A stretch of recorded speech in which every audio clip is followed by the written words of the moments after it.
നമസ്കാര സുഹൃത്തുക്കളെ, എൻ്റെ പേര് സാഗർ. ഫിനാൻഷ്യൽ മാനേജ്മെൻറ്റ് പുതിയൊരു വീഡിയോയിലേക്ക് ഏവർക്കും സ്വാഗതം. അപ്പോൾ നമ്മൾ കഴിഞ്ഞ ക്ലാസ്സിൽ പഠിച്ചുകൊണ്ടിരുന്നത് റേഷ്യോ അനാലിസിസ് ആയിരുന്നു അല്ലേ. കുറേ ഫിനാൻഷ്യൽ റേഷ്യോസ് നമ്മൾ പഠിച്ചു, അതെങ്ങനെയൊക്കെയാണ് വരുന്നതെന്ന് പഠിച്ചു, അത് ഏതൊക്കെ ഹെഡിലാണെന്ന് പറഞ്ഞു, അതിൻ്റെയൊക്കെ ഇക്വേഷൻസ് എന്തൊക്കെയാണെന്ന് പറഞ്ഞു, അത് എന്തിനൊക്കെയാണ് യൂസ് ചെയ്യുന്നത്, അങ്ങനെയുള്ള ഒരുപാട് കാര്യങ്ങൾ നമ്മൾ കഴിഞ്ഞ ക്ലാസ്സിൽ ഡീറ്റെയിൽ ആയിട്ട് ഡിസ്കസ് ചെയ്തു. നമുക്ക് ആ റേഷ്യോസ് എന്തൊക്കെയാണെന്നും അതിൻ്റെ ഇക്വേഷൻസ് എന്തൊക്കെയാണെന്നും ജസ്റ്റ് ഒന്ന് ഓടിച്ച് റിവൈൻഡ് ചെയ്തിട്ട് ഇന്നത്തെ ക്ലാസ്സിലേക്ക് കിടക്കാം. നമുക്ക് ഇന്ന് എന്താ ചെയ്യാൻ പോകണമെന്ന് അറിയാമോ? ഈ റേഷ്യോസ് വെച്ചിട്ടുള്ള ഒരു മാക്സിമം 4 പ്രോബ്ലംസ് നമ്മൾ ചെയ്യാൻ നോക്കും. 4 വെറൈറ്റീസ് ആയിട്ടുള്ള പ്രോബ്ലംസ്, നമ്മുടെ ടെക്സ്റ്റിൽ തന്നെയുള്ള ഇലുസ്ട്രേഷൻസ് വ്യത്യസ്തമായിട്ടിരിക്കുന്ന 4 പ്രോബ്ലംസ് നമുക്ക് ചെയ്യാൻ പറ്റും. നമുക്ക് മാക്സിമം 4 ചെയ്യാൻ പറ്റുമെന്ന് നോക്കാം. അപ്പോൾ നമുക്ക് ടൈം വേസ്റ്റ് ചെയ്യാൻ ഇന്നത്തെ വീഡിയോയിലേക്ക് കിടക്കാം. നമുക്ക് ആദ്യമേ റിവൈസ് ചെയ്യാം. എന്താണെന്ന് നോക്കിയേ. ഒന്നാമത് നമ്മൾ പഠിച്ച കാര്യം എന്താണ്? ഫിനാൻഷ്യൽ റേഷ്യോസിനെ. ഞാൻ അതിൻ്റെ തിയറി ഒന്നും പറയുന്നില്ല കേട്ടോ. ഫിനാൻഷ്യൽ റേഷ്യോസിനെ നമുക്ക് 4 ക്ലാസിഫൈ ചെയ്യാം. ഏതൊക്കെയാണ്?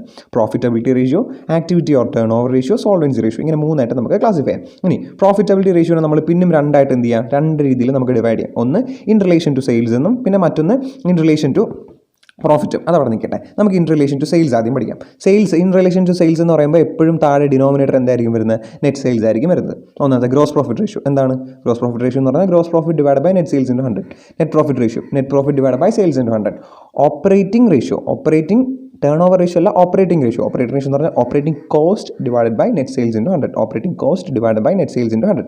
ഇത് ഗ്രോസ് പ്രോഫിറ്റ് എന്ന് പറയുന്നത് എന്താണ്? ഗ്രോസ് പ്രോഫിറ്റ് എന്ന് പറയുന്നത് നമ്മുടെ ട്രേഡിംഗ് അക്കൗണ്ടിൽ എഴുതുന്ന സാധനം അല്ലേ. ട്രേഡിംഗ് അക്കൗണ്ടിൽ നമ്മൾ എഴുതുന്നത് എന്ത് ചെയ്യുക? ഇവിടെ നമ്മൾ ഓപ്പണിംഗ് സ്റ്റോക്ക്, പർച്ചേസ്, എക്സ്പെൻസുകൾ എന്തെങ്കിലും ഉണ്ടെങ്കിൽ അത് എഴുതും. എന്നിട്ട് അതിൽ നിന്ന് ഇപ്പുറത്തെ സൈഡിൽ നിന്ന് എന്ത് പറയും? Sales, closing stock. നമ്മൾ രണ്ടും കൂടെ അഡ്ജസ്റ്റ് ചെയ്തിട്ടാണ് നമ്മൾ എന്ത് ചെയ്യുന്നത്? ഗ്രോസ് പ്രോഫിറ്റ് കണ്ടുപിടിക്കുന്നത്. സെയിം ആ ഗ്രോസ് പ്രോഫിറ്റ് കണ്ടുപിടിക്കുക. അതിൽ നിന്നും ഇൻഡയറക്റ്റ് എക്സ്പെൻസുകൾ ആഡ് ചെയ്യുക. ഇൻഡയറക്റ്റ് എക്സ്പെൻസുകൾ ഉണ്ടെങ്കിൽ ലെസ് ചെയ്യുക. ഇൻഡയറക്റ്റ് ഇൻകം ഉണ്ടെങ്കിൽ ആഡ് ചെയ്യുക. അപ്പോൾ നമുക്ക് നെറ്റ് പ്രോഫിറ്റ് കിട്ടും. നമുക്ക് അറിയാവുന്ന കാര്യമല്ലേ, നമ്മൾ അധികമായിട്ടൊന്നും പഠിച്ചില്ല. അത് കഴിഞ്ഞ് ഓപ്പറേറ്റിംഗ് റേഷ്യോ കണ്ടുപിടിക്കാൻ വേണ്ടിയിട്ട് നമുക്ക് ഓപ്പറേറ്റിംഗ് കോസ്റ്റ് വേണം അല്ലേ. ഓപ്പറേറ്റിംഗ് കോസ്റ്റ് എന്ന് പറയുന്നത് എന്താണ്? പ്രൊഡക്ഷൻ റിലേറ്റഡ് കോസ്റ്റിനെയാണ് ഓപ്പറേറ്റിംഗ് കോസ്റ്റ് എന്ന് വിളിക്കുന്നത്. എന്ത് കോസ്റ്റിനെ? Production related cost. അതിനകത്ത് എന്തൊക്കെ വരും? Direct material, direct labour, direct expense, പിന്നെ all overhead except financial charge. All overheads except financial charge. Okay അല്ലേ. ഇനി നമ്മൾ രണ്ടാമത്തെ profitability ratio in relation to എന്താണ്? ഇൻവെസ്റ്റ്മെൻറ്റ് നമുക്ക് നോക്കാം. ഇൻവെസ്റ്റ്മെൻറ്റ് ഒന്നാമത്തെ നമ്മൾ റിട്ടേൺ ഓൺ ഇൻവെസ്റ്റ്മെൻറ്റ് എന്നാണ് അതിനെ വിളിക്കുന്നത്. സിമ്പിളായിട്ട് പറഞ്ഞാൽ ഈ ഇക്വേഷൻ മൊത്തം എന്ന് പറയുന്നത് റിട്ടേൺ ഡിവൈഡ് ബൈ ഇൻവെസ്റ്റ്മെൻറ്റ് ആണ് വരുന്നത്. അതിൽ നമ്മൾ ആദ്യത്തേനെ നമ്മൾ ഓവറോൾ പ്രോഫിറ്റബിലിറ്റി റേഷ്യോ എന്ന് വിളിക്കാം. Overall profitability ratio. അതിൻ്റെ ഇക്വേഷൻ എന്താണ്? Operating profit divided by capital employed. അതായത് റിട്ടേൺ ഡിവൈഡ് ബൈ ഇൻവെസ്റ്റ്മെൻറ്റ്. നമ്മുടെ ക്യാപിറ്റൽ എംപ്ലോയിഡിന് കിട്ടുന്ന പ്രോഫിറ്റാണ് ഓപ്പറേറ്റിംഗ് പ്രോഫിറ്റ്. അതാണ് return divide by investment. Okay. Operating profit എന്ന് പറഞ്ഞാൽ എന്താണ്? Profit before interest and tax. ഇൻട്രസ്റ്റും ടാക്സിന് മുമ്പ് എബിറ്റ് എന്ന് പറയും. Profit before interest and tax, earnings before interest and tax. Okay. അടുത്ത ക്യാപിറ്റൽ എംപ്ലോയിഡ് എന്ന് പറഞ്ഞാൽ എല്ലാ ലോങ് ടേം ഫണ്ടുകളും കൂട്ടുന്നത്. അതായത് നമ്മുടെ share holders fund, debentures, loans, ഇങ്ങനെയുള്ള ഐറ്റംസ് എല്ലാം കൂട്ടുന്നത്. പക്ഷേ എക്സ്ക്ലൂഡിങ് ഫിക്റ്റീഷ്യസ് അസറ്റ്. ഓക്കെ അല്ലേ. അടുത്ത നമ്മൾ പ്രൈസ് ഏർണിംഗ് റേഷ്യോ. എന്താണ് പ്രൈസ് ഏർണിംഗ് റേഷ്യോ? അതായത് നമ്മുടെ മാർക്കറ്റിൽ നമ്മുടെ ഷെയർസിന് എത്ര റേറ്റ് ഉണ്ട് എന്നുള്ളത് അത് വെച്ചിട്ട് നമ്മൾ കമ്പയർ ചെയ്യുന്നത് നമ്മുടെ ഏർണിങ്സും ആ റേറ്റും തമ്മിൽ. പ്രൈസ് ഏർണിംഗ് റേഷ്യോ അല്ലേ. അപ്പോൾ പ്രൈസിന് മുകളിലിടുക, ഏർണിങ്സിന് താഴെ ഇടുക. എന്ത്? Market price of equity share divided by equity earnings per equity share. Okay അല്ലേടാ. അടുത്ത നമ്മൾ ഫിക്സഡ് ചാർജസ് കവറേജ് റേഷ്യോ. നമ്മുടെ ഫിക്സഡ് ചാർജുകൾ കവറായി പോകുന്നുണ്ടോ എന്ന് നോക്കാൻ വേണ്ടി. എന്ത്? Income before interest and tax divided by interest. Okay അല്ലേ. അടുത്ത പേ ഔട്ട് റേഷ്യോ എന്ന് പറഞ്ഞാൽ നമ്മൾ ഷെയർസിന് എത്ര പേ ഔട്ട് ചെയ്തു, എത്ര ഏൺ ചെയ്തു, അതിൽ നിന്ന് നമ്മൾ എത്ര പേ ഔട്ട് ചെയ്തു. എങ്ങനെ അറിയാം? Dividend paid. നമ്മൾ പേ ചെയ്ത dividend divided by earnings per share. ഒരു ഷെയർ ഏൺ ചെയ്ത ഏർണിങ്സ് എത്രയാണ്. ഓക്കെ അല്ലേ. അത് കഴിഞ്ഞ് നമ്മൾ 5ാമത് പഠിച്ചത് ഡിവിഡൻഡ് ഈൽഡ് റേഷ്യോ. ഡിവിഡൻഡിൻ്റെ ഈൽഡിംഗ് കപ്പാസിറ്റി, അതിന് എത്ര ഏൺ ചെയ്യാൻ പറ്റും, അതാണ് നമ്മൾ അടുത്ത് പഠിച്ചത്. എങ്ങനെയാണ്?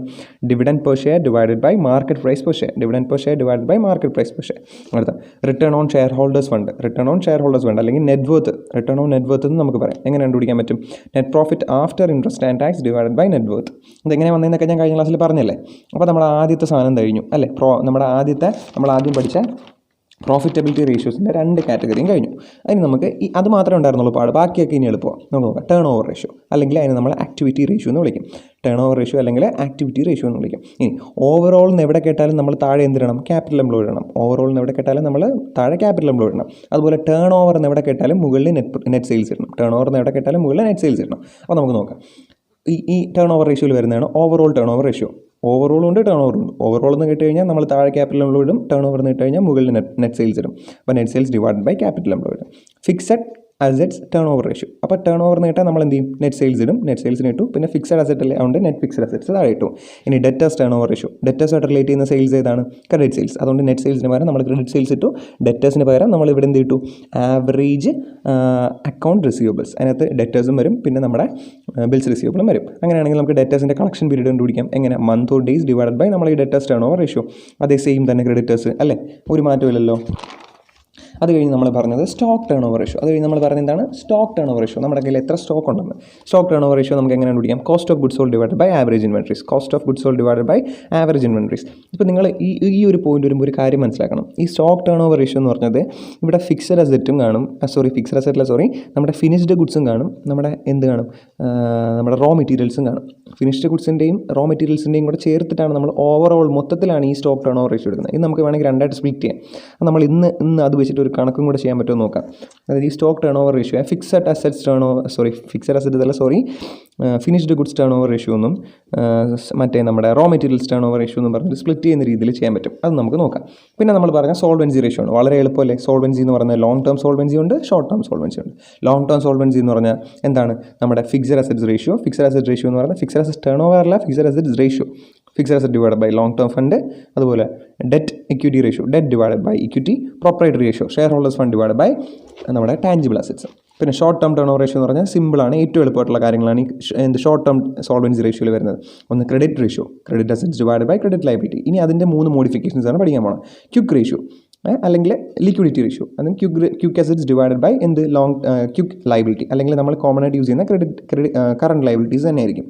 ഇനി നമ്മുടെ കറണ്ട് അസറ്റ്സിൽ നിന്ന് എന്ത് കുറയ്ക്കുന്നത്? ഇൻവെൻട്രിയും പ്രീപെയ്ഡ് എക്സ്പെൻസും കുറയ്ക്കുന്നതാണ് ക്വിക്ക് അസറ്റ്സ് അല്ലെങ്കിൽ ലിക്വിഡ് അസറ്റ്സ്. അതുപോലെ നമ്മുടെ കറണ്ട് ലയബിലിറ്റിയിൽ നിന്ന് ബാങ്ക് ഓവർഡ്രാഫ്റ്റും ക്യാഷ് ക്രെഡിറ്റും കുറയ്ക്കുന്നതാണ് നമ്മുടെ ക്വിക്ക് ലയബിലിറ്റി. ഇനി സൂപ്പർ ക്വിക്ക്, വീണ്ടും സൂപ്പർ ക്വിക്ക് ആണെങ്കിൽ super quick assets divide by current liability. Super quick assets എന്ന് പറഞ്ഞാൽ എന്താണ്? നമ്മുടെ ലിക്വിഡ് അസറ്റ്സിലെ നേരത്തെ കണ്ടുപിടിച്ച, അതായത് കറണ്ട് അസറ്റ്സിൽ നിന്നും ഇൻവെൻട്രിയും പ്രീപെയ്ഡ് എക്സ്പെൻസും കുറയ്ക്കുന്നത്, അതിൽ നിന്ന് ഒരു ഡെറ്റേഴ്സും കൂടെ കുറച്ച് കഴിഞ്ഞാൽ ക്വിക്ക് അസറ്റ്സ് കിട്ടി. ഓക്കെ അല്ലേ? ഇനി ഡിഫെൻസീവ് ഇൻ്റർവൽ റേഷ്യോ, ഇത് ഇമ്പോർട്ടൻ്റ് അല്ലെന്ന് ഞാൻ പറഞ്ഞു. എന്താണ്? സിമ്പിളായിട്ട് പറയുകയാണെങ്കിൽ quick assets divide by daily cash requirements. അടുത്ത എന്താണ്? Debt service coverage ratio. എങ്ങനെ കണ്ടുപിടിക്കുന്നത്? Profit after tax plus depreciation plus interest on loan divided by interest on loan plus loan repayment in the year. അപ്പോൾ ഇത്രയും കാര്യങ്ങൾ, ഇത്രയും റേഷ്യോസാണ് നമ്മൾ കഴിഞ്ഞ ക്ലാസ്സിൽ പഠിച്ചത്. അപ്പോൾ നമുക്ക് അതിൻ്റെ പ്രോബ്ലംസ് ചെയ്യാം അല്ലേ? നമുക്ക് ടെക്സ്റ്റിലുള്ള വെറൈറ്റീസ് ആയിട്ടുള്ള 3 പ്രോബ്ലംസ് ചെയ്യാം. അപ്പോൾ നമുക്ക് ടൈം വേസ്റ്റ് ചെയ്യാതെ നേരെ ഇന്നത്തെ ടോപ്പിക്കിലേക്ക് കിടക്കാം. അതിനുമുമ്പ് ഒരു കാര്യം പറയട്ടെ, നമ്മുടെ ഈ ചാനലിൽ പോസ്റ്റ് ചെയ്യുന്നത് നമ്മുടെ കൊമേഴ്സ് റിലേറ്റഡ് ആയിട്ടുള്ള വീഡിയോസാണ്.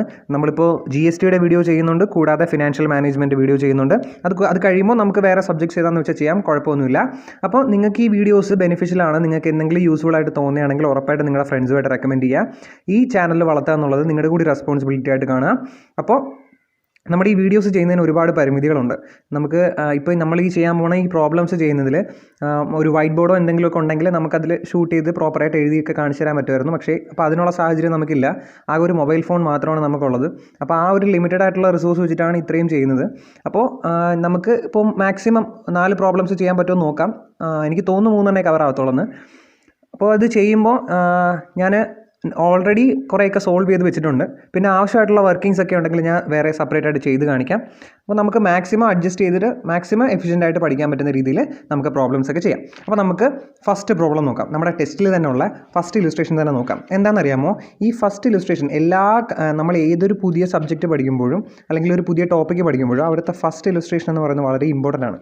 കാരണം എന്ന് പറഞ്ഞാൽ നമ്മൾ അതുവരെ പഠിച്ച കുറേ തിയറീസിനെ എങ്ങനെ നമ്മുടെ ഒരു പ്രോബ്ലത്തിലേക്ക് അപ്ലൈ ചെയ്യണം, അത് എഴുതുന്ന രീതി എങ്ങനെയാണ് നമ്മൾ ആ പ്രോബ്ലം പ്രസൻറ്റ് ചെയ്യേണ്ടത്, ഏതൊക്കെ ഇൻഫർമേഷൻസ് ആണ് നമുക്ക് ആവശ്യമുള്ളത്, അല്ലെങ്കിൽ ക്വസ്റ്റ്യൻസ് എങ്ങനെയാണ് ചോദിക്കുന്നത്, ഇങ്ങനെയുള്ള ഒരുപാട് ചോദ്യങ്ങൾക്കുള്ള മറുപടി നമുക്ക് ഫസ്റ്റ് ഇലുസ്ട്രേഷനിൽ നിന്ന് കിട്ടും.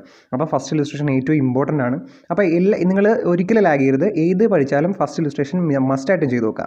അപ്പോൾ നമുക്ക് വെറൈറ്റി ആയിട്ടുള്ള 3-4 പ്രോബ്ലംസ് ചെയ്യാം. അതിന് മുമ്പ് ആദ്യമേ ഫസ്റ്റ് ഇലുസ്ട്രേഷൻ നമുക്ക് കവർ ചെയ്യാം. ഓക്കെ അല്ലേ?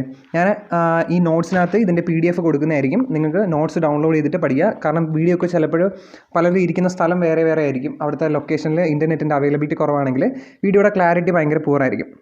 അപ്പോൾ നിങ്ങൾ ആദ്യമേ നോട്ട് കയറി ഡൗൺലോഡ് ചെയ്യുകയോ എഴുതിയെടുക്കുകയോ എന്താണെന്ന് വെച്ചാൽ ചെയ്യുക. എന്നിട്ട് അതുകൂടി വെച്ചിട്ട് നമ്മുടെ ഈ വീഡിയോ കേൾക്കി കഴിഞ്ഞാൽ നിങ്ങൾക്ക് പെട്ടെന്ന് മനസ്സിലാവും. അപ്പോൾ ഫസ്റ്റ് ഇലുസ്ട്രേഷൻ എന്താണെന്ന് നോക്കിയേ. Following is the profit and loss account and balance sheet of PKJ Limited redraft them for the purpose of analysis and calculate the following ratios. അതായത് താഴെ P&L അക്കൗണ്ട് തന്നിട്ടുണ്ട്, ഒരു കമ്പനിയുടെ ബാലൻസ് ഷീറ്റും തന്നിട്ടുണ്ട്.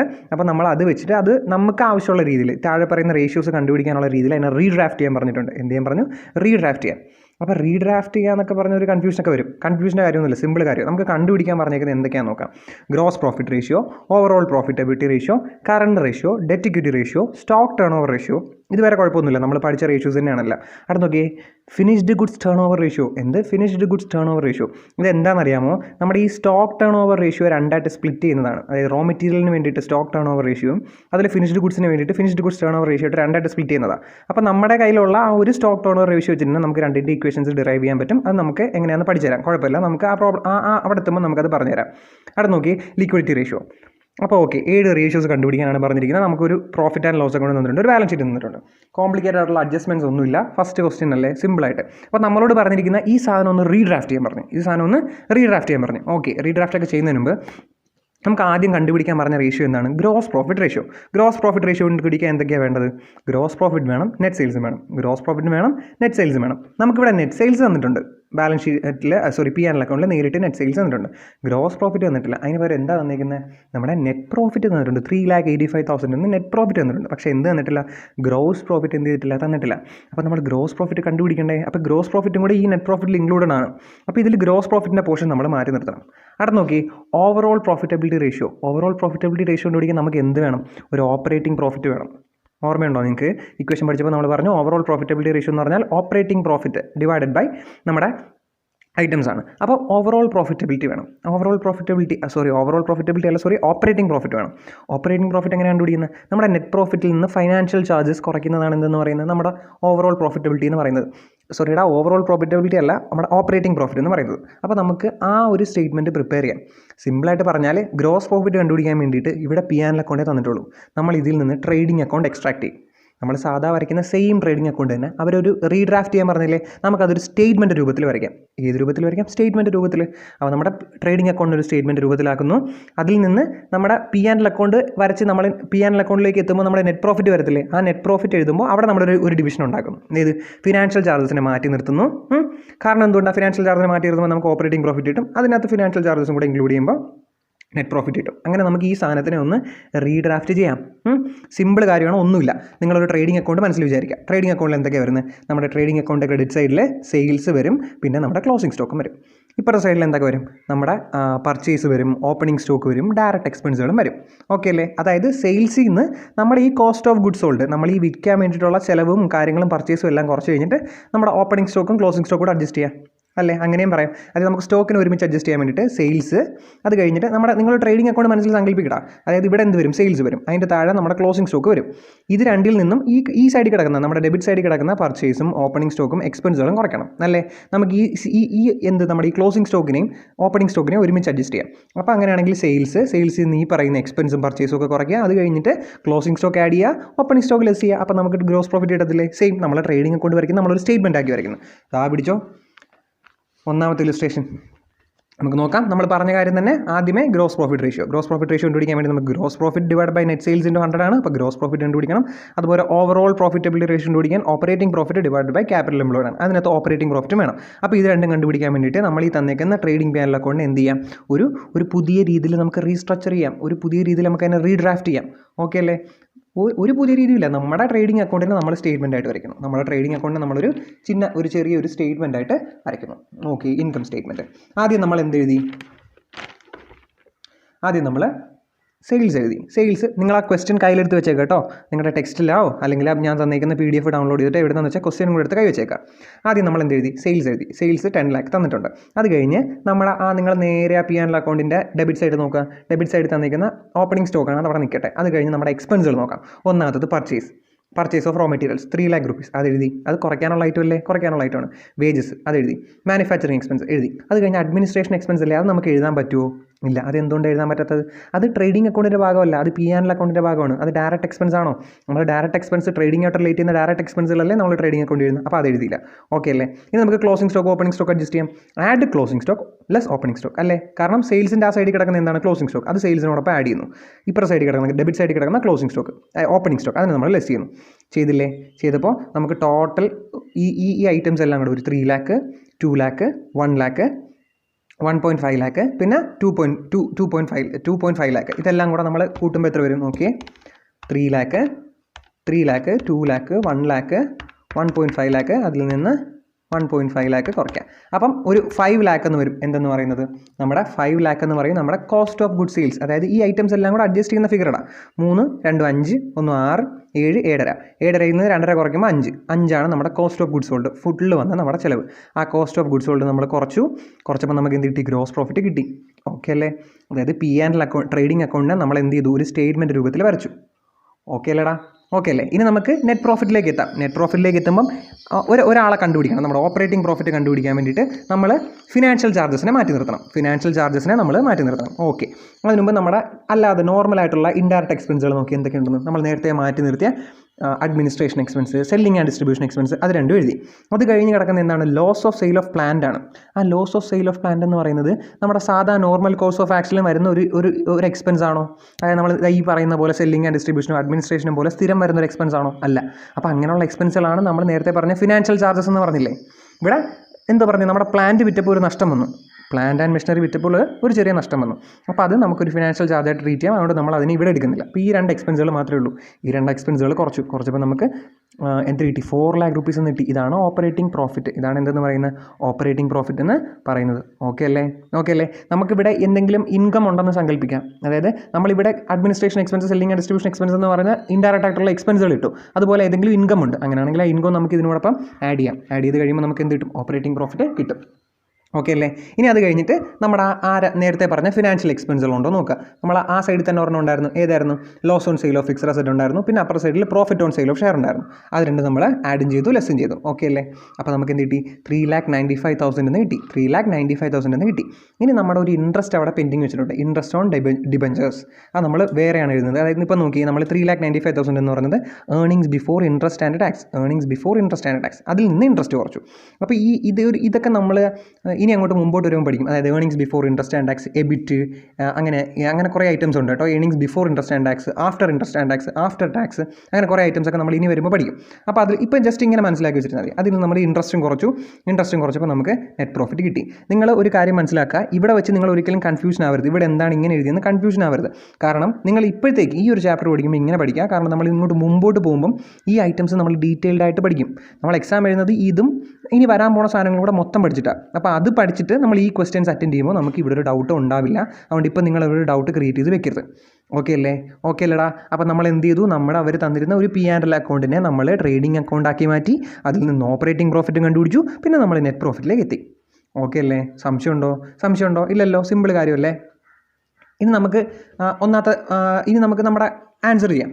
നോക്കി ആൻസറിൽ ഒന്നാമത്തെ സാധനം ഗ്രോസ് പ്രോഫിറ്റ് ഒന്നാമത്തെ ഗ്രോസ് പ്രോഫിറ്റ് റേഷ്യോ എന്ന് പറയുന്നത് gross profit divide by net sales into 100 അല്ലേ? നമുക്ക് ആ ആൻസർ കണ്ടുപിടിക്കാൻ gross profit divide by net sales into 100 എത്രയാണെന്ന്. ഗ്രോസ് പ്രോഫിറ്റ് എത്രയാണ്? ഗ്രോസ് പ്രോഫിറ്റ് നമ്മളിപ്പോൾ കണ്ടുപിടിച്ചു. എത്രയാണ് ഗ്രോസ് പ്രോഫിറ്റ് എന്ന് പറയുന്നത്? 5 ലക്ഷം അല്ലേ? 5 ലക്ഷം ഡിവൈഡഡ് ബൈ നെറ്റ് സെയിൽസ് എത്രയാണ്? ക്വസ്റ്റനിൽ തന്നിട്ടുണ്ട് 10 ലക്ഷം. അപ്പോൾ 5 ലക്ഷം ഡിവൈഡഡ് ബൈ 10 ലക്ഷം എന്ന് പറഞ്ഞാൽ എത്രയാണ്? 0.5 അല്ലേ? അപ്പോൾ നമുക്ക് വേണമെങ്കിൽ 0.5 എന്ന് എഴുതാം, അല്ലെങ്കിൽ 50% എന്ന് എഴുതാം. ഇൻറ്റു 100 ചെയ്താൽ 50% കിട്ടും. അപ്പോൾ 0.5 എന്നാണ് എഴുതുന്നതെങ്കിൽ എന്ത് എഴുതണം? 0.5 ടൈംസ് എന്ന് എഴുതണം. 0.5 ടൈംസ് എന്ന് എഴുതണം. ഓക്കെ അല്ലേടാ? സംശയമില്ലല്ലോ. ഇനി നമുക്ക് ഓവറോൾ പ്രോഫിറ്റബിലിറ്റി റേഷ്യോ കണ്ടുപിടിക്കാൻ ഓപ്പറേറ്റിംഗ് പ്രോഫിറ്റ് വേണം. അത് നമ്മൾ കണ്ടുപിടിച്ചു. എത്രയാണ് നമ്മുടെ ഓപ്പറേറ്റിംഗ് പ്രോഫിറ്റ്? നേരത്തെ കണ്ടുപിടിച്ച ഓപ്പറേറ്റിംഗ് പ്രോഫിറ്റ് 4 lakh rupees അല്ലേ? 4 lakh rupees ആണ് നേരത്തെ തന്ന ഓപ്പറേറ്റിംഗ് പ്രോഫിറ്റ് എന്ന് പറയുന്നത്. അപ്പോൾ നമ്മൾ ആ 4 lakh rupees എഴുതി. 4 lakh rupees എഴുതി. എഴുതാനുള്ള ബുദ്ധിമുട്ടുകൊണ്ടാണ് കേട്ടോ ഇങ്ങനെ എഴുതുന്നത്. അപ്പം ഇനി ക്യാപിറ്റൽ എംപ്ലോയിഡ് വേണ്ടേ? ക്യാപിറ്റൽ എംപ്ലോയിഡ് നമ്മുടെ കയ്യിലുണ്ടോ? നമുക്ക് കുറേ ഇൻഫർമേഷൻ തന്നിട്ടുണ്ട്. അതിൽ നിന്ന് ക്യാപിറ്റൽ എംപ്ലോയിഡ് നമുക്ക് കണ്ടുപിടിച്ചൂടെ? ക്യാപിറ്റൽ എംപ്ലോയിഡ് എന്ന് പറഞ്ഞാൽ നമ്മുടെ ലോങ് ടേം ഫണ്ടുകളെല്ലാം കൂടെ കൂട്ടുന്നത് ഏതൊക്കെയാണ്?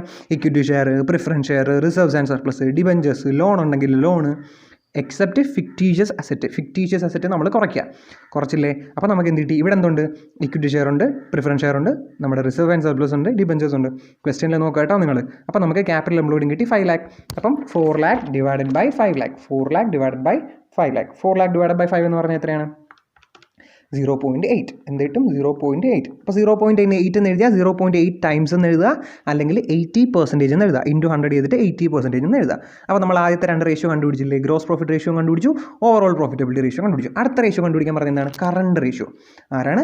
Current ratio. കറണ്ട് റേഷ്യോ എന്തോ നമുക്കറിയാം. Current ratio is equal to current assets minus current liability. Current asset minus current liability. അപ്പോൾ നമുക്ക് കറണ്ട് അസറ്റ്സും കറണ്ട് ലയബിലിറ്റി എന്താണെന്ന് നോക്കാം.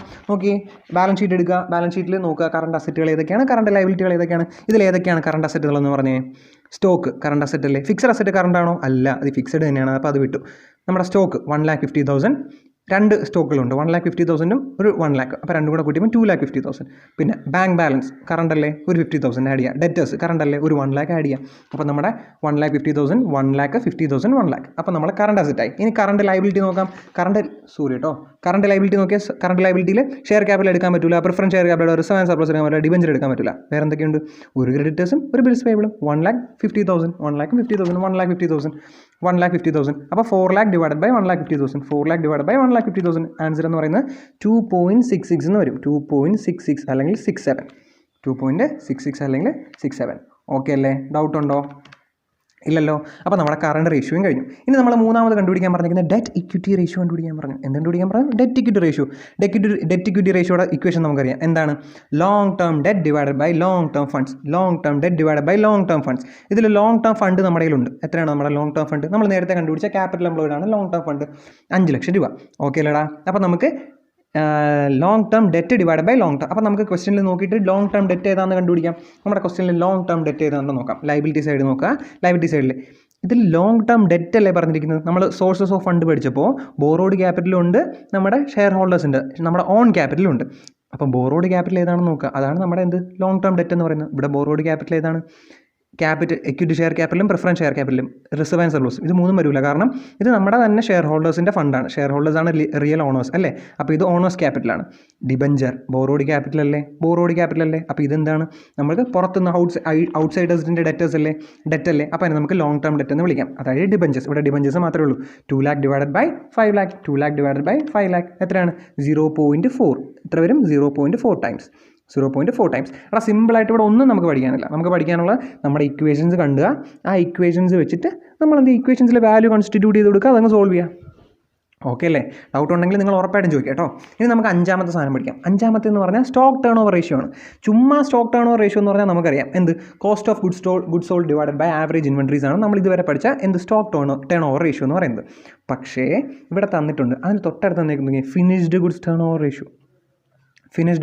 റേഷ്യോ. അതിൻ്റെ അർത്ഥം നമ്മുടെ ഈ സ്റ്റോക്ക് ടേൺ ഓവർ റേഷ്യോയെ ഇവർ 2ആയിട്ടങ്ങ് സ്പ്ലിറ്റ് ചെയ്തു. മനസ്സിലായില്ലേ? സ്റ്റോക്ക് ടേൺ ഓവർ റേഷ്യോ 2ആയിട്ട് സ്പ്ലിറ്റ് ചെയ്തു. റോ മെറ്റീരിയൽസിന് വേണ്ടിയിട്ട് വേറെയും ഫിനിഷ്ഡ് ഗുഡ്സിന് വേണ്ടിയിട്ട് വേറെയും. അപ്പം നമുക്ക് ഈ ഒരു ഇക്വേഷൻ എങ്ങനെ ചെയ്യാം? റീഡ്രാഫ്റ്റ് ചെയ്യാം. അതായത് കോസ്റ്റ് ഓഫ് ഗുഡ്സ് സോൾഡ്, നമ്മുടെ ഫിനിഷ്ഡ്, നമുക്ക് ആദ്യമേ റോ മെറ്റീരിയൽസിനെ പറ്റി സംസാരിക്കാം. റോ മെറ്റീരിയൽസിനെ പറ്റി സംസാരിക്കുമ്പോൾ ഈ ന്യൂമറേറ്റിൽ നമുക്കിവിടെ സാധാ എഴുതുന്ന കോസ്റ്റ് ഓഫ് ഗുഡ്സ് സോൾഡ് ആണ്. നമ്മൾ വിറ്റ ഗുഡ്സിൻ്റെ എന്ത് ചെയ്യും? നമ്മൾ സെയിൽ ചെയ്ത ഗുഡ്സിൻ്റെ കോസ്റ്റാണ് നമ്മളിവിടെ എഴുതുന്നത്. അപ്പോൾ റോ മെറ്റീരിയൽസിനെ പറ്റി സംസാരിക്കുകയാണെങ്കിൽ നമുക്ക് എന്ത് പറയാം? നമ്മൾ പ്രൊഡ്യൂസ് ചെയ്തതിന് വേണ്ടിയിട്ട് കൺസ്യൂം ചെയ്ത റോ മെറ്റീരിയൽസ് എഴുതി കൂടെ ഇതിന് പകരം ഇവിടെ. അപ്പോൾ നമ്മൾ എഴുതി cost of raw materials consumed. താഴെ എഴുതുന്നത് എന്താണ്? ആവറേജ് ഇൻവെൻട്രി നമുക്ക് എന്താക്കാം? ആവറേജ് മെറ്റീരിയൽസ് ആക്കാം. അതായത് ആവറേജ് ഇൻവെൻട്രി തന്നെ. ആരുടെ ഇൻവെൻട്രി? മെറ്റീരിയൽസിൻ്റെ ഇൻവെൻട്രി. അപ്പോൾ ആദ്യത്തെ ഇക്വേഷൻ നമ്മൾ കൺസ്ട്രക്ട് ചെയ്തു. രണ്ടാമത്തെ ഇക്വേഷൻ നോക്കി. രണ്ടാമത്തെ നമുക്ക് cost of goods sold same അതുപോലെ തന്നെ എഴുതാം, ഫിനിഷ്ഡ് ഗുഡ്സിൻ്റെയാണ്. താഴെ ആവറേജ് ഇൻവെൻട്രി അല്ലേ? ആവറേജ് ഇൻവെൻട്രി ആരുടേത്? നമ്മുടെ ഫിനിഷ്ഡ് ഗുഡ്സിൻ്റെത്. അപ്പോൾ ഓക്കെ അല്ലേ? നമ്മുടെ ഒരു ഇക്വേഷനിൽ നിന്ന് നമ്മൾ 2 ഇക്വേഷൻ കൺസ്ട്രക്ട് ചെയ്തു. അവിടെ സത്യത്തിൽ ഒരു ഇക്വേഷൻ മാത്രമാണ് നമ്മൾ അറിയാവുന്നത്. അതിൽ നിന്ന് ഈ ഫിനിഷ്ഡ് ഗുഡ്സിന് വേറെ, റോ മെറ്റീരിയൽസിന് വേറെ വേണമെന്ന് പറഞ്ഞപ്പോൾ നമ്മൾ എന്ത് ചെയ്തു? അതിൽ നിന്ന് 2 സ്പ്ലിറ്റ് ചെയ്തു. ഓക്കെ അല്ലേടാ? ഓക്കെ അല്ലേ? അപ്പോൾ ഇനി നമുക്ക് നോക്കാം. കോസ്റ്റ് ഓഫ് ഗുഡ്സ് കൺസ്യൂംഡ് നമുക്ക് എത്രയാണെന്ന് വേണ്ടത്? അതായത് നമുക്ക് എത്ര മെറ്റീരിയൽസ് നമ്മൾ കൺസ്യൂം ചെയ്തു എന്ന് വേണം. എങ്ങനെ കണ്ടുപിടിക്കാൻ പറ്റും? സിമ്പിളായിട്ട് കണ്ടുപിടിക്കാം. നമ്മുടെ ഓപ്പണിംഗ് സ്റ്റോക്ക് എത്രയായിരുന്നു, നമ്മൾ എത്ര പർച്ചേസ് ചെയ്തു, എത്ര സെയിൽ ചെയ്തു, അത് തമ്മിലുള്ള വ്യത്യാസം. കാരണം നമ്മൾ എപ്പോഴും കണ്ടുപിടിക്കുന്ന സാധനം അക്കൗണ്ടൻസിൽ എത്ര വട്ടം ചെയ്തിട്ടുള്ളത്? അതായത് opening stock plus purchase less closing stock ആണെന്ന് പറയുന്നത് കൺസ്യൂംഡ്, റോ മെറ്റീരിയൽസ് കൺസ്യൂംഡ്. കോസ്റ്റിലൊക്കെ നമ്മൾ സ്ഥിരം ചെയ്യുന്നതാണ്. ഇനി അത് അറിഞ്ഞൂടെന്ന് പറഞ്ഞാൽ നാണക്കേടാണ് കേട്ടോ. അപ്പോൾ നമുക്ക് നോക്കാം. Cost of raw materials consumed is equal to opening stock plus purchase less closing stock. Opening stock 50,000, purchase 3 lakh, closing stock 1,50,000. കൂട്ടുമ്പോൾ അഡ്ജസ്റ്റ് ചെയ്യുമ്പോൾ എത്ര വരും? 2 lakh rupees വരും. 2 lakh rupees നമ്മൾ എഴുതി. ഓക്കെ അല്ലേ? ഓക്കെ അല്ലേടാ? 2 lakh rupees നമ്മൾ എഴുതി. ഇനി നോക്കിയേ, ആവറേജ് ഇൻവെൻട്രി. ഏത് ഇൻവെൻട്രി? നമ്മുടെ റോ മെറ്റീരിയൽസ് ഇൻവെൻട്രി. റോ മെറ്റീരിയൽസിൻ്റെ ഓപ്പണിംഗ് കൊണ്ട് 50,000, ക്ലോസിംഗ് കൊണ്ട് 1,50,000. ഡിവൈഡഡ് ബൈ 2 ചെയ്യുമ്പോൾ നമുക്ക് എന്ത് കിട്ടും? ഇവിടുത്തെ സാധനം കിട്ടും. അതായത് ഇവിടെ എത്ര വരും?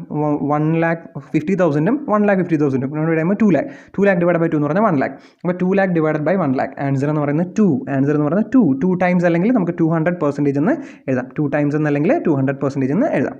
ഓക്കെ അല്ലേ? അതേ സെയിം ഇവിടെ കോസ്റ്റ് ഓഫ് ഗുഡ്സ് സോൾഡ് നമ്മൾ നേരത്തെ കണ്ടുപിടിച്ച് വെച്ചിട്ടുണ്ട് അല്ലേ? നമ്മൾ ആ സ്റ്റേറ്റ്മെൻറ്റ് വരച്ചപ്പോൾ കോസ്റ്റ് ഓഫ് ഗുഡ്സ് സോൾഡ് കണ്ടുപിടിച്ചു. 10 lakhൽ നിന്ന് നമ്മൾ കുറച്ച് 10 lakh സെയിൽസിൽ നിന്ന് നമ്മൾ കുറച്ച് 5 lakh. അതാണ് cost of goods sold. Divide by 1 lakh. Opening is closing divide by 2. അപ്പോൾ ഇവിടുത്തെ ആവറേജും 1 lakh തന്നെ ആയിരിക്കും. 5 lakh divide by 1 lakh. 5 lakh divide by 1 lakh എത്രയായിരിക്കും? 5 lakh ഡിവൈഡ് ബൈ 1 lakh. ഏതൊരു നമ്പറിനെ 1 കൊണ്ട് ഡിവൈഡ് ചെയ്താൽ കിട്ടുന്ന ഉത്തരം സെയിം തന്നെ ആയിരിക്കും. അപ്പോൾ 5 ടൈംസ്. ഓക്കെ അല്ലേ? ഓക്കെ അല്ലേടാ? അപ്പോൾ നമ്മൾ ഏതൊക്കെ കണ്ടുപിടിച്ചു? ഗ്രോസ് പ്രോഫിറ്റ് റേഷ്യോ കണ്ടുപിടിച്ചു, ഓവറോൾ പ്രോഫിറ്റബിലിറ്റി റേഷ്യോ കണ്ടുപിടിച്ചു, കറണ്ട് റേഷ്യോ കണ്ടുപിടിച്ചു, ഡെറ്റ് ഇക്വിറ്റി റേഷ്യോ കണ്ടുപിടിച്ചു, സ്റ്റോക്ക് ടേൺ ഓവർ റേഷ്യോയും കണ്ടുപിടിച്ചു. അത് 2 എണ്ണം കണ്ടുപിടിച്ചു. എന്ത്? Finished goods turn over ratio കണ്ടുപിടിച്ചു, നമ്മുടെ റോ മെറ്റീരിയൽസിൻ്റെ ടേൺ ഓവർ റേഷ്യോയും കണ്ടുപിടിച്ചു. ഓക്കെ അല്ലേ? ഇനി പറഞ്ഞേക്കുന്നത് നമ്മളോട് ലിക്വിഡിറ്റി റേഷ്യോ കണ്ടുപിടിക്കാം. എന്ത് പറഞ്ഞു? ലിക്വിഡിറ്റി റേഷ്യോ കണ്ടുപിടിക്കുന്ന ഇക്വേഷൻ നമുക്കറിയാം. എന്ത്? Liquid assets divided by liquid liability. Liquid asset എന്ന് പറഞ്ഞാൽ എന്താണ്? Capital asset minus stock minus prepaid expense. Capital asset minus stock minus prepaid expense. അതുപോലെ ലിക്വിഡ് ലയബിലിറ്റി എന്ന് പറഞ്ഞാൽ എന്താണ്? നമ്മുടെ കറണ്ട് ലയബിലിറ്റി. ക്യാപിറ്റൽ അസറ്റ് എന്നാണ് ഞാൻ ഇവിടെ പറഞ്ഞല്ലേ? ക്യാപിറ്റൽ അസറ്റ് അല്ല, കറണ്ട് അസറ്റ്. സോറി. അപ്പം ലിക്വിഡ് അസറ്റ് എന്ന് പറഞ്ഞാൽ എന്താണ്? Current assets minus stock minus prepaid expense. അതുപോലെ ലിക്വിഡ് ലയബിലിറ്റി എന്ന് പറഞ്ഞാൽ current liability minus bank OD minus cash. അപ്പോൾ നമ്മുടെ കയ്യിലുള്ള ഡീറ്റെയിൽസിൽ ഉള്ള സാധനങ്ങൾ പറക്കിയിടുക. നമ്മൾ കറണ്ട് അസറ്റ്സ് കണ്ടുപിടിച്ചു, 4 lakh ആണ്. അതിൽ നിന്ന് നമുക്കിവിടെ സ്റ്റോക്ക് മാത്രമേ ഉള്ളൂ. സ്റ്റോക്ക് നമ്മൾ എന്ത് ചെയ്യുന്നു? അഡ്ജസ്റ്റ് ചെയ്യുന്നു. പ്രീപെയ്ഡ് എക്സ്പെൻസ് ഇല്ല, കാരണം സ്റ്റോക്ക് 2 എഴുതിയിരിക്കുന്നത്. നമ്മുടെ റോ മെറ്റീരിയൽസിൻ്റെ സ്റ്റോക്കും ഫിനിഷ്ഡ് ഗുഡ്സിൻ്റെ സ്റ്റോക്കും. അപ്പം 4 lakh മൈനസ് 1,50,000 കുറയ്ക്കുമ്പോൾ നമുക്ക് 2 lakh കിട്ടി. അത് കഴിഞ്ഞിട്ട് ലയബിലിറ്റി, ഇവിടെ ബാങ്ക് ഓഡി ഉണ്ടോ ക്യാഷ് ക്രെഡിറ്റ് ഉണ്ടോ? രണ്ടും നമ്മുടെ കയ്യിലില്ല. നമ്മുടെ കയ്യിൽ എന്ത് മാത്രമേ ഉള്ളൂ? നമ്മുടെ കറണ്ട് ലയബിലിറ്റീസ് മാത്രമേ ഉള്ളൂ. കറണ്ട് ലയബിലിറ്റീസ് എത്രയാണ്? ഒരു 1 lakh ഒരു 50,000. ഒരു 1 lakh ഒരു 50,000. അത് ഏതൊക്കെയാണ്? ഈ 1 lakh 50,000 എന്ന് പറയുന്ന അറിഞ്ഞൂടെ? കറണ്ട് ലയബിലിറ്റി എന്ന് പറയുന്നത് നമ്മുടെ ബാങ്ക് ബാലൻസും ഒരു ഡെറ്റേഴ്സും. ആ 2 സാധനങ്ങൾ ആഡ് ചെയ്യും. 1,50,000. ഓക്കെ അല്ലേ? അപ്പോൾ ക്വിക്ക് റേഷ്യോ കണ്ടുപിടിച്ചുകൂടെ നമുക്ക്? എങ്ങനെ? Quick ratio is equal to 2 lakh divided by 1,50,000. 1,50,000. Answer എത്ര കിട്ടും? 2 lakh ഡിവൈഡഡ് ബൈ 1,50,000 എന്ന് പറയുന്നത് 1.33 ടൈംസ്. ഓക്കെ അല്ലേടാ? സിമ്പിൾ ക്വസ്റ്റ്യൻ അല്ലേ? അപ്പോൾ ഒന്നാമത്തെ ഇലിസ്ട്രേഷൻ നമ്മൾ ചെയ്തില്ലേ? സോറി കേട്ടോ, ഇത് വിയർപ്പാണ്. ഒന്നാമത്തെ ഇലിസ്ട്രേഷൻ നമ്മൾ കഴിഞ്ഞു. അപ്പോൾ നിങ്ങളൊരു കാര്യം ചെയ്യുക, ഈ സാധനം ഇവിടെ വെച്ച് പോസ് ചെയ്തിട്ട് ആ ക്വസ്റ്റ്യൻ സ്വന്തമായിട്ട് ചെയ്ത് നോക്കാം. അപ്പോൾ നമുക്ക് ടൈം വേസ്റ്റ് ചെയ്യാതെ അടുത്ത കണക്കിലേക്ക് പോകും. അല്ലെങ്കിൽ നമ്മുടെ ടൈം വെറുതെ പോവും, നമ്മുടെ സംഭവം കംപ്ലീറ്റ് ആവില്ല. അപ്പോൾ നമുക്കിനി അടുത്തത് 2, 3, 4 ഒക്കെ നമുക്ക് ചെയ്യാൻ പറ്റുന്നേ ഉള്ളൂ. നമുക്ക് ഇലിസ്ട്രേഷൻ 5 ചെയ്യാം. ഇലിസ്ട്രേഷൻ 5 ഒരു നല്ല ക്വസ്റ്റ്യൻ ആണ്. നമുക്ക് ഇലിസ്ട്രേഷൻ 5 ഒന്ന് വായിച്ച് നോക്കിയിട്ട് ഇലിസ്ട്രേഷൻ 5 ചെയ്യാം. നമുക്ക് ഇലിസ്ട്രേഷൻ 5 അതുപോലുള്ള ഈ മോഡലിൽ ക്വസ്റ്റ്യൻ ചെയ്യാൻ നമുക്ക് ബേസിക് മാത്തമെറ്റിക്സിൻ്റെ നോളജ് വേണം. അതായത് ഫ്രാക്ഷൻസ് ഒക്കെ ഇല്ലേ? അതായത് നമ്മുടെ ഡിവിസിബിൾ ആവുന്ന fractions, proper fraction, improper fractions, multiplication, division അല്ലേ, എക്സ് ഓർമ്മയുണ്ടോ? വേരിയബിൾസ്. അപ്പോൾ ഇങ്ങനെയുള്ള ഐറ്റംസിലൊക്കെ ചെറിയൊരു എന്ത് ചെയ്യണം? ഒരു നോളജ് വേണം. അപ്പോൾ അത് വളരെ എസെൻഷ്യലാണ്.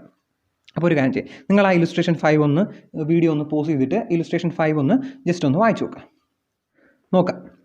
വിത്ത് the help of following informations complete the balance sheet of PKJ limited. അതായത് ഈ താഴെ പറയുന്ന ഡീറ്റെയിൽസ് വെച്ചിട്ട് നമ്മുടെ PKJ ലിമിറ്റഡ്സിൻ്റെ ബാലൻസ് ഷീറ്റ് നമ്മൾ കൺസ്ട്രക്ട് ചെയ്യാൻ, ബാലൻസ് ഷീറ്റ് നമ്മളോട് പ്രിപ്പയർ ചെയ്യാൻ. ഓക്കെ, നമുക്ക് പ്രിപ്പയർ ചെയ്യാം. എന്താ പ്രശ്നം? ഒരു ബാലൻസ് ഷീറ്റ് അല്ലേ, നമുക്ക് പ്രിപ്പയർ ചെയ്യാം. തന്നിരിക്കുന്ന ഡീറ്റെയിൽസ് എന്തൊക്കെയാണെന്ന് നോക്കിയേ. Equity share capital 1 lakh. ഈ ഒരു ഡേറ്റ മാത്രമേ നമുക്ക് തന്നിട്ടുള്ളൂ. ഒരു ആക്ച്വൽ ഫിഗറായിട്ട് ഇക്വിറ്റി ഷെയർ ക്യാപിറ്റൽ 1 lakh. വേറെ എല്ലാം തന്നിരിക്കുന്ന റേഷ്യൂസിൻ്റെ വാല്യൂസാണ് അല്ലേ? നോക്കി താഴെ പറയുന്ന റേഷ്യൂസ് എന്താണ്? Current debt to total debt.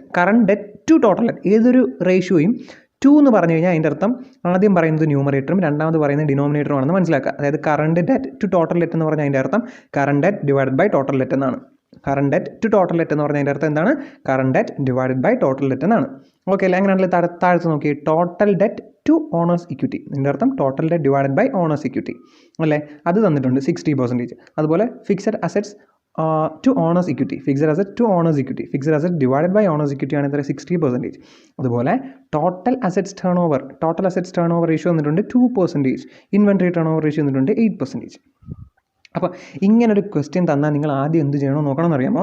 നമുക്ക് ഏത് എമൗണ്ടാണ് തന്നിരിക്കുന്നത്, അതായത് നമുക്ക് തന്നിരിക്കുന്ന ഒരു എക്സാക്ട് ഫിഗർ കാണും. ക്വസ്റ്റ്യനിൽ എന്തായാലും ഒരെണ്ണമെങ്കിലും മിനിമം കാണും.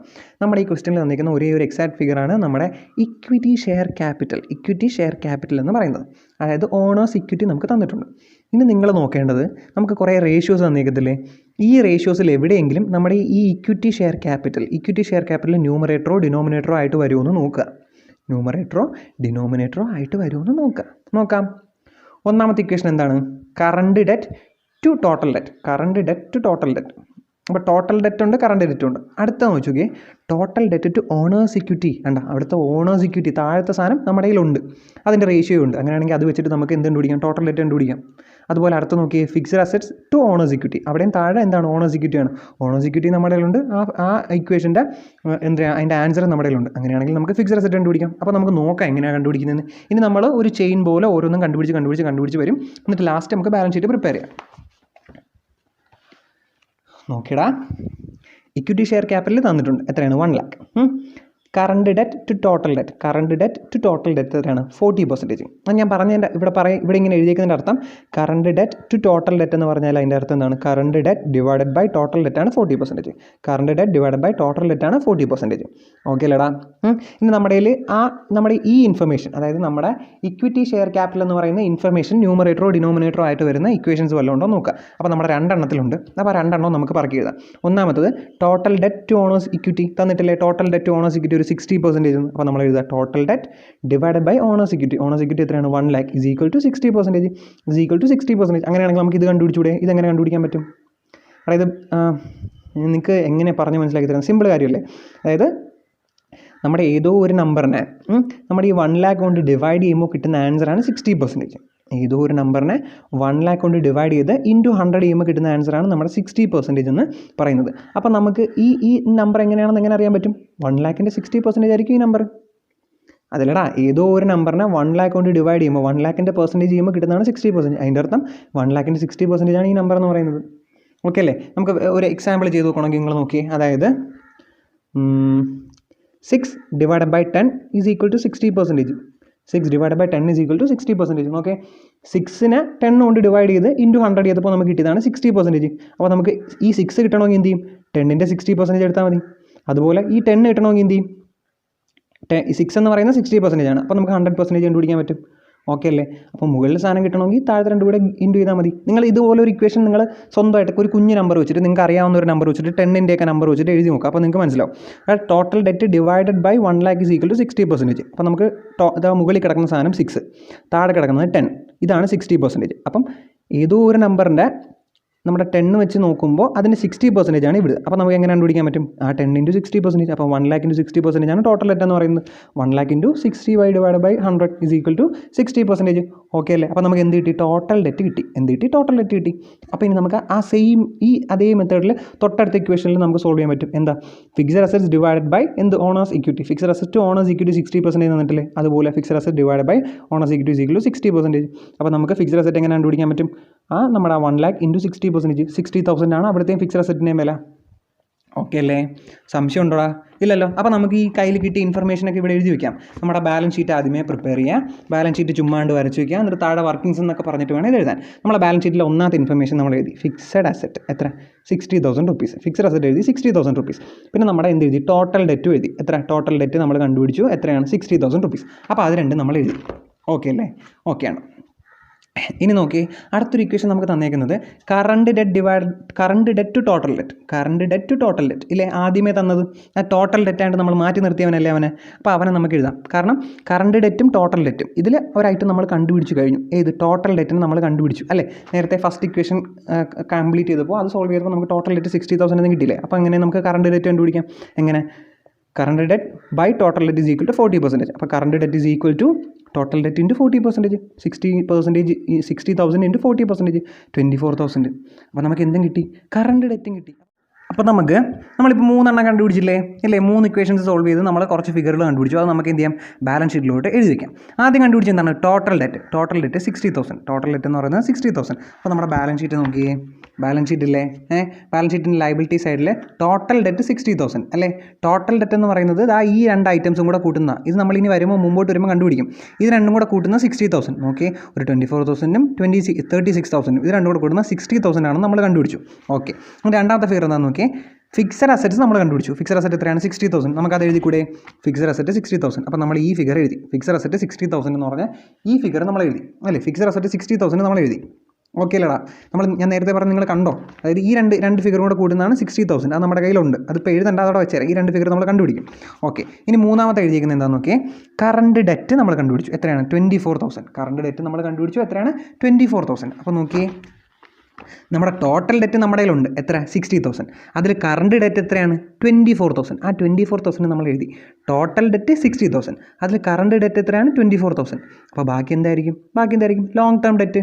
Current debt 24,000, total debt 60,000. അപ്പോൾ ബാക്കി എത്രയായിരിക്കും? 34,000. കാരണം ലൈബിലിറ്റിയായിട്ട് ബന്ധപ്പെടുന്ന വേറൊരു ഇൻഫർമേഷനും നമുക്ക് തന്നിട്ടില്ല. അപ്പോൾ ഈ ഫിഗർ നമ്മൾ എഴുതി. അത് കൂടാതെ നമുക്ക് ആക്ച്വലി തന്നേക്കുന്ന ഒരു ഫിഗറല്ലേ, ഓണേഴ്സ് ഇക്വിറ്റി 1 lakh 1 lakh നമ്മൾ എഴുതി. ഓക്കെ അല്ലേടാ? ഓക്കെ അല്ലേ? അപ്പോൾ നമ്മൾ അസറ്റ് സൈഡിൽ, ലൈബിലിറ്റി സൈഡിൽ എഴുതാനുള്ള 3 ഫിഗർ നമ്മൾ കംപ്ലീറ്റ് ആയിട്ട് എഴുതി. 1 lakh തന്നിട്ടുണ്ട്. പിന്നെ നമ്മൾ രണ്ടും കൂടെ കണ്ടുപിടിച്ച ടോട്ടൽ ഡെറ്റ് 60,000 ആണെന്ന് നമുക്കറിയാം. അതിൽ കറണ്ട് ഡെറ്റ് നമ്മൾ സെപ്പറേറ്റ് ആയിട്ട് കണ്ടുപിടിച്ചപ്പോൾ 24,000 വന്നു. അങ്ങനെയാണെങ്കിൽ നമ്മുടെ ലോങ് ടേം ഡെറ്റ് എന്ന് പറയുന്നത് 60,000 മൈനസ് 24,000 36,000 വരും. അപ്പോൾ അത് നമ്മൾ കംപ്ലീറ്റ് ചെയ്തു. അപ്പോൾ ഈ സൈഡിലെ ടോട്ടൽ എത്രയാണ്? ഈ സൈഡിലെ ടോട്ടൽ 1,60,000. ഈ സൈഡിലെ ടോട്ടൽ, നമ്മുടെ ലൈബിലിറ്റി സൈഡിൻ്റെ ടോട്ടൽ 1,60,000. അത് നമ്മൾ എഴുതി. അത് ഇപ്പോഴേ എഴുതാൻ കാരണം ലൈബിലിറ്റിയായിട്ട് ബന്ധപ്പെടുന്ന വേറൊരു ഇൻഫർമേഷൻസും ക്വസ്റ്റിനകത്തില്ല. ഓക്കെ അല്ലേ? അപ്പോൾ ഇവിടെ 1,60,000 വന്നു കഴിഞ്ഞാൽ ഇവിടെ എന്തിനു വരും? 1,60,000 തന്നെ വരും. അപ്പോൾ നമുക്ക് ഈ ഫിഗറും കംപ്ലീറ്റ് ചെയ്തു. ഓക്കെ അല്ലേ? അപ്പോൾ ഇവിടെ വരെ നമ്മൾ കംപ്ലീറ്റ് ചെയ്തില്ലേ? ഇവിടെ വരെ നമ്മൾ കംപ്ലീറ്റ് ചെയ്തു. അപ്പോൾ നമുക്ക് അടുത്ത ഇൻഫർമേഷനിലോട്ട് പോകാം. അടുത്ത 4ാമത്തെ ഇൻഫർമേഷൻ നിങ്ങളുടെ ക്വസ്റ്റിനിൽ നോക്കി. നമ്മൾ ക്വസ്റ്റിനിൽ തന്നേക്കുന്ന അടുത്ത 2 എണ്ണം തന്നിട്ടുണ്ട്. അതായത് ഒരു total assets turn over ratio തന്നിട്ടുണ്ട്, ഒരു ഇൻവെൻട്രി ടേൺ ഓവർ റേഷ്യോ തന്നിട്ടുണ്ട്. Total assets turn over ratio തന്നിട്ടുണ്ട്, ഒരു ഇൻവെൻട്രി ടേൺ ഓവർ റേഷ്യോ തന്നിട്ടുണ്ട്.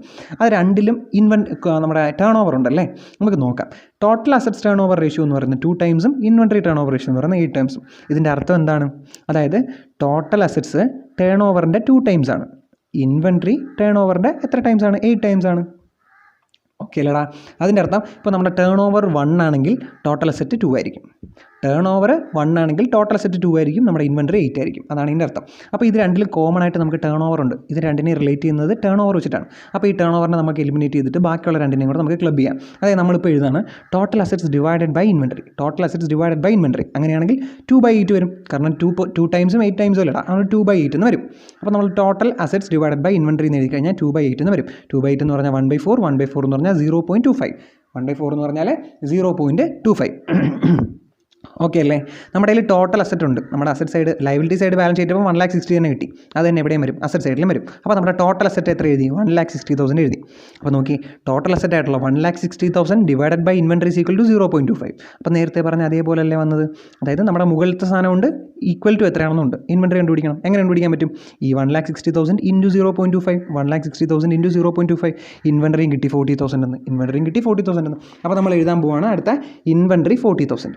ഓക്കെ അല്ലേ? അപ്പോൾ നമ്മുടെ കയ്യിലുള്ള ഇൻഫർമേഷൻസിൽ നമ്മൾ ഇക്വിറ്റി എടുത്തു, നമ്മുടെ ഈ ഡെറ്റ് ഇക്വിറ്റി വെച്ചിട്ട് കണ്ടുപിടിക്കാൻ പറ്റുന്നത് കണ്ടുപിടിച്ചു, ഇത് കണ്ടുപിടിച്ചു, ഇവിടെയും കണ്ടുപിടിച്ചു, ഇത് രണ്ടും നമ്മൾ സോൾവ് ചെയ്തു. അപ്പോൾ നമ്മുടെ കയ്യിലുള്ള ഫുൾ ഇൻഫർമേഷൻ നമുക്ക് കണ്ടുപിടിച്ചു. അപ്പോൾ നോക്കി, ഇനി ബാലൻസ് ആവുമോ നോക്കി. എവിടെ ബാലൻസ് ആവാൻ? ഇവിടെ 1,60,000 നമ്മൾ ടാലിയാക്കി. ഇവിടെ നോക്കി 60,000 എഴുതി, 40,000 എഴുതി. ബാക്കി എത്രയേറെ കുറവുണ്ട്? ഒരു 60,000 കുറവുണ്ട് അല്ലേ? അതിന് നമ്മൾ ബാലൻസിങ് ഫിഗറായിട്ട് ക്യാഷ് എന്നും പറഞ്ഞെഴുതും. അതിന് നമ്മൾ ബാലൻസിങ് ഫിഗറായിട്ട് എഴുതും, എന്തെന്നും പറഞ്ഞെഴുതും? ക്യാഷ് എന്നും പറഞ്ഞെഴുതും. പ്രോബ്ലം സോൾവ് ആയില്ലേ? അപ്പോൾ നിങ്ങൾ എപ്പോഴും ശ്രദ്ധിക്കുക, നമ്മുടെ അസറ്റ് സൈഡിലൊക്കെ എന്തെങ്കിലും ചിലപ്പം ബാക്കിയാണ്, ബാക്കി വരുന്നതിന് നമ്മൾ ക്യാഷ് എന്നോ, ക്യാഷ് ഉണ്ടെങ്കിൽ ചിലപ്പം ബാങ്ക് ഓവർ ഡ്രാഫ്റ്റ് എന്നൊക്കെ ആയിരിക്കും ചിലപ്പം എഴുതുന്നത്. ഓക്കെ അല്ലേ? ഇത് ബേസിക് നമ്മുടെ അക്കൗണ്ടൻസിയും ബേസിക് മാത്സും ആണ്. ഓക്കെ അല്ലേ? അപ്പോൾ നമ്മൾ 2 വെറൈറ്റീസ് ഓഫ് പ്രോബ്ലം ചെയ്തില്ലേ? നിങ്ങൾക്ക് എന്തെങ്കിലും ഡൗട്ട് ഉണ്ടെങ്കിൽ എനിക്ക് എങ്ങനെയെങ്കിലും നിങ്ങൾ എന്നെ കോൺടാക്ട് ചെയ്യാം, മെസ്സേജ് അയക്കുകയോ എന്ത് ചെയ്താലും മതി, ഞാൻ നിങ്ങൾക്ക് മാക്സിമം പറഞ്ഞുതരാം. അപ്പോൾ ഞാൻ ഇതിൻ്റെ നോട്ടും ഈ ക്വസ്റ്റിൻ്റെ PDF-ഉം എല്ലാം നമ്മുടെ നോട്ടിൽ കൊടുക്കുന്നതായിരിക്കും. നിങ്ങൾ അതും കൂടെ കമ്പയർ ചെയ്തിട്ട് വേണം പഠിക്കാൻ. അപ്പോൾ ഇനി നമുക്ക് ഈ സംഭവത്തിൻ്റെ, നമ്മൾ ഈ ഐറ്റത്തിൻ്റെ ഏറ്റവും ലാസ്റ്റ് ക്വസ്റ്റിനും കൂടെ നോക്കാം. എപ്പോഴും ഫസ്റ്റ് ക്വസ്റ്റിനും ലാസ്റ്റ് ക്വസ്റ്റിനും വളരെ ഇമ്പോർട്ടൻ്റ് ആണ്. കാരണം ഫസ്റ്റ് ക്വസ്റ്റിനിൽ നമ്മൾ ഇൻട്രൊഡ്യൂസ് ചെയ്യണം സാധനം. ലാസ്റ്റ് ക്വസ്റ്റിനിൽ അവർക്ക് തരാൻ പറ്റുന്ന എല്ലാ അഡ്ജസ്റ്റ്മെൻറ്റും ഏറ്റവും കോംപ്ലിക്കേറ്റഡ് ആയിട്ടുള്ളതായിരിക്കും, ഏറ്റവും നല്ല ക്വസ്റ്റ്യനും ആയിരിക്കും എന്തെന്ന് പറയുന്നത് ലാസ്റ്റ് ക്വസ്റ്റ്യൻ. അപ്പോൾ നമുക്ക് 10ാമത്തെ ഇല്ലസ്ട്രേഷൻ ലാസ്റ്റ് ക്വസ്റ്റ്യനും കൂടെ എന്ത് ചെയ്യാം. അത് കഴിഞ്ഞിട്ട് നമ്മൾ അടുത്ത ക്ലാസ്സിൽ ഫണ്ട് ഫ്ലോ സ്റ്റേറ്റ്മെൻറ്റ് പഠിക്കാം. ഓക്കെ അല്ലേ? അപ്പോൾ ലാസ്റ്റ് ക്വസ്റ്റ്യൻ നോക്കി, ലാസ്റ്റ് 10ാമത്തെ ഇല്ലസ്ട്രേഷൻ എന്താണെന്ന് നോക്കി. 10ാമത്തെ illustration, with the help of the following ratios regarding Indu firms draw a balance sheet of the company for the year 2015. അതായത് താഴെ പറയുന്ന ഇൻഫർമേഷൻസ് വെച്ചിട്ട് നമുക്കൊരു ബാലൻസ് ഷീറ്റ് പ്രിപ്പയർ ചെയ്ത് കൊടുക്കണം. ഓക്കെ, ബാലൻസ് ഷീറ്റ് നമ്മൾ നേരത്തെയും പ്രിപ്പയർ ചെയ്താണ്, നമ്മൾ ഇപ്പോഴും പ്രിപ്പയർ ചെയ്യും. നമുക്ക് നോക്കാം എന്താണെന്ന്. നേരത്തെ ചെയ്തതിൻ്റെ അതുപോലെ തന്നെ പക്ഷേ കുറച്ചും കൂടെ കോംപ്ലിക്കേറ്റഡ് ആയിട്ടുള്ള ക്വസ്റ്റ്യൻ നോക്കാം. കറണ്ട് റേഷ്യോ തന്നിട്ടുണ്ട് 2.5. കറണ്ട് റേഷ്യോ വന്നിട്ടുണ്ട് 2.5. കറണ്ട് റേഷ്യോ എന്താണെന്ന് നമുക്ക് അറിഞ്ഞൂടെ അറിയാം. അപ്പോൾ അത് വെച്ചിട്ട് നമുക്ക് സോൾവ് ചെയ്ത് കണ്ടുപിടിക്കാം. അതൊക്കെ അവിടെ നിൽക്കട്ടെ. അടുത്ത ലിക്വിഡ് റേഷ്യോ വന്നിട്ടുണ്ട് 1.5. നെറ്റ് വർക്കിംഗ് ക്യാപിറ്റൽ, ഇവിടെ തന്നിരിക്കുന്ന നെറ്റ് വർക്കിംഗ് ക്യാപിറ്റലാണ് 3 lakh.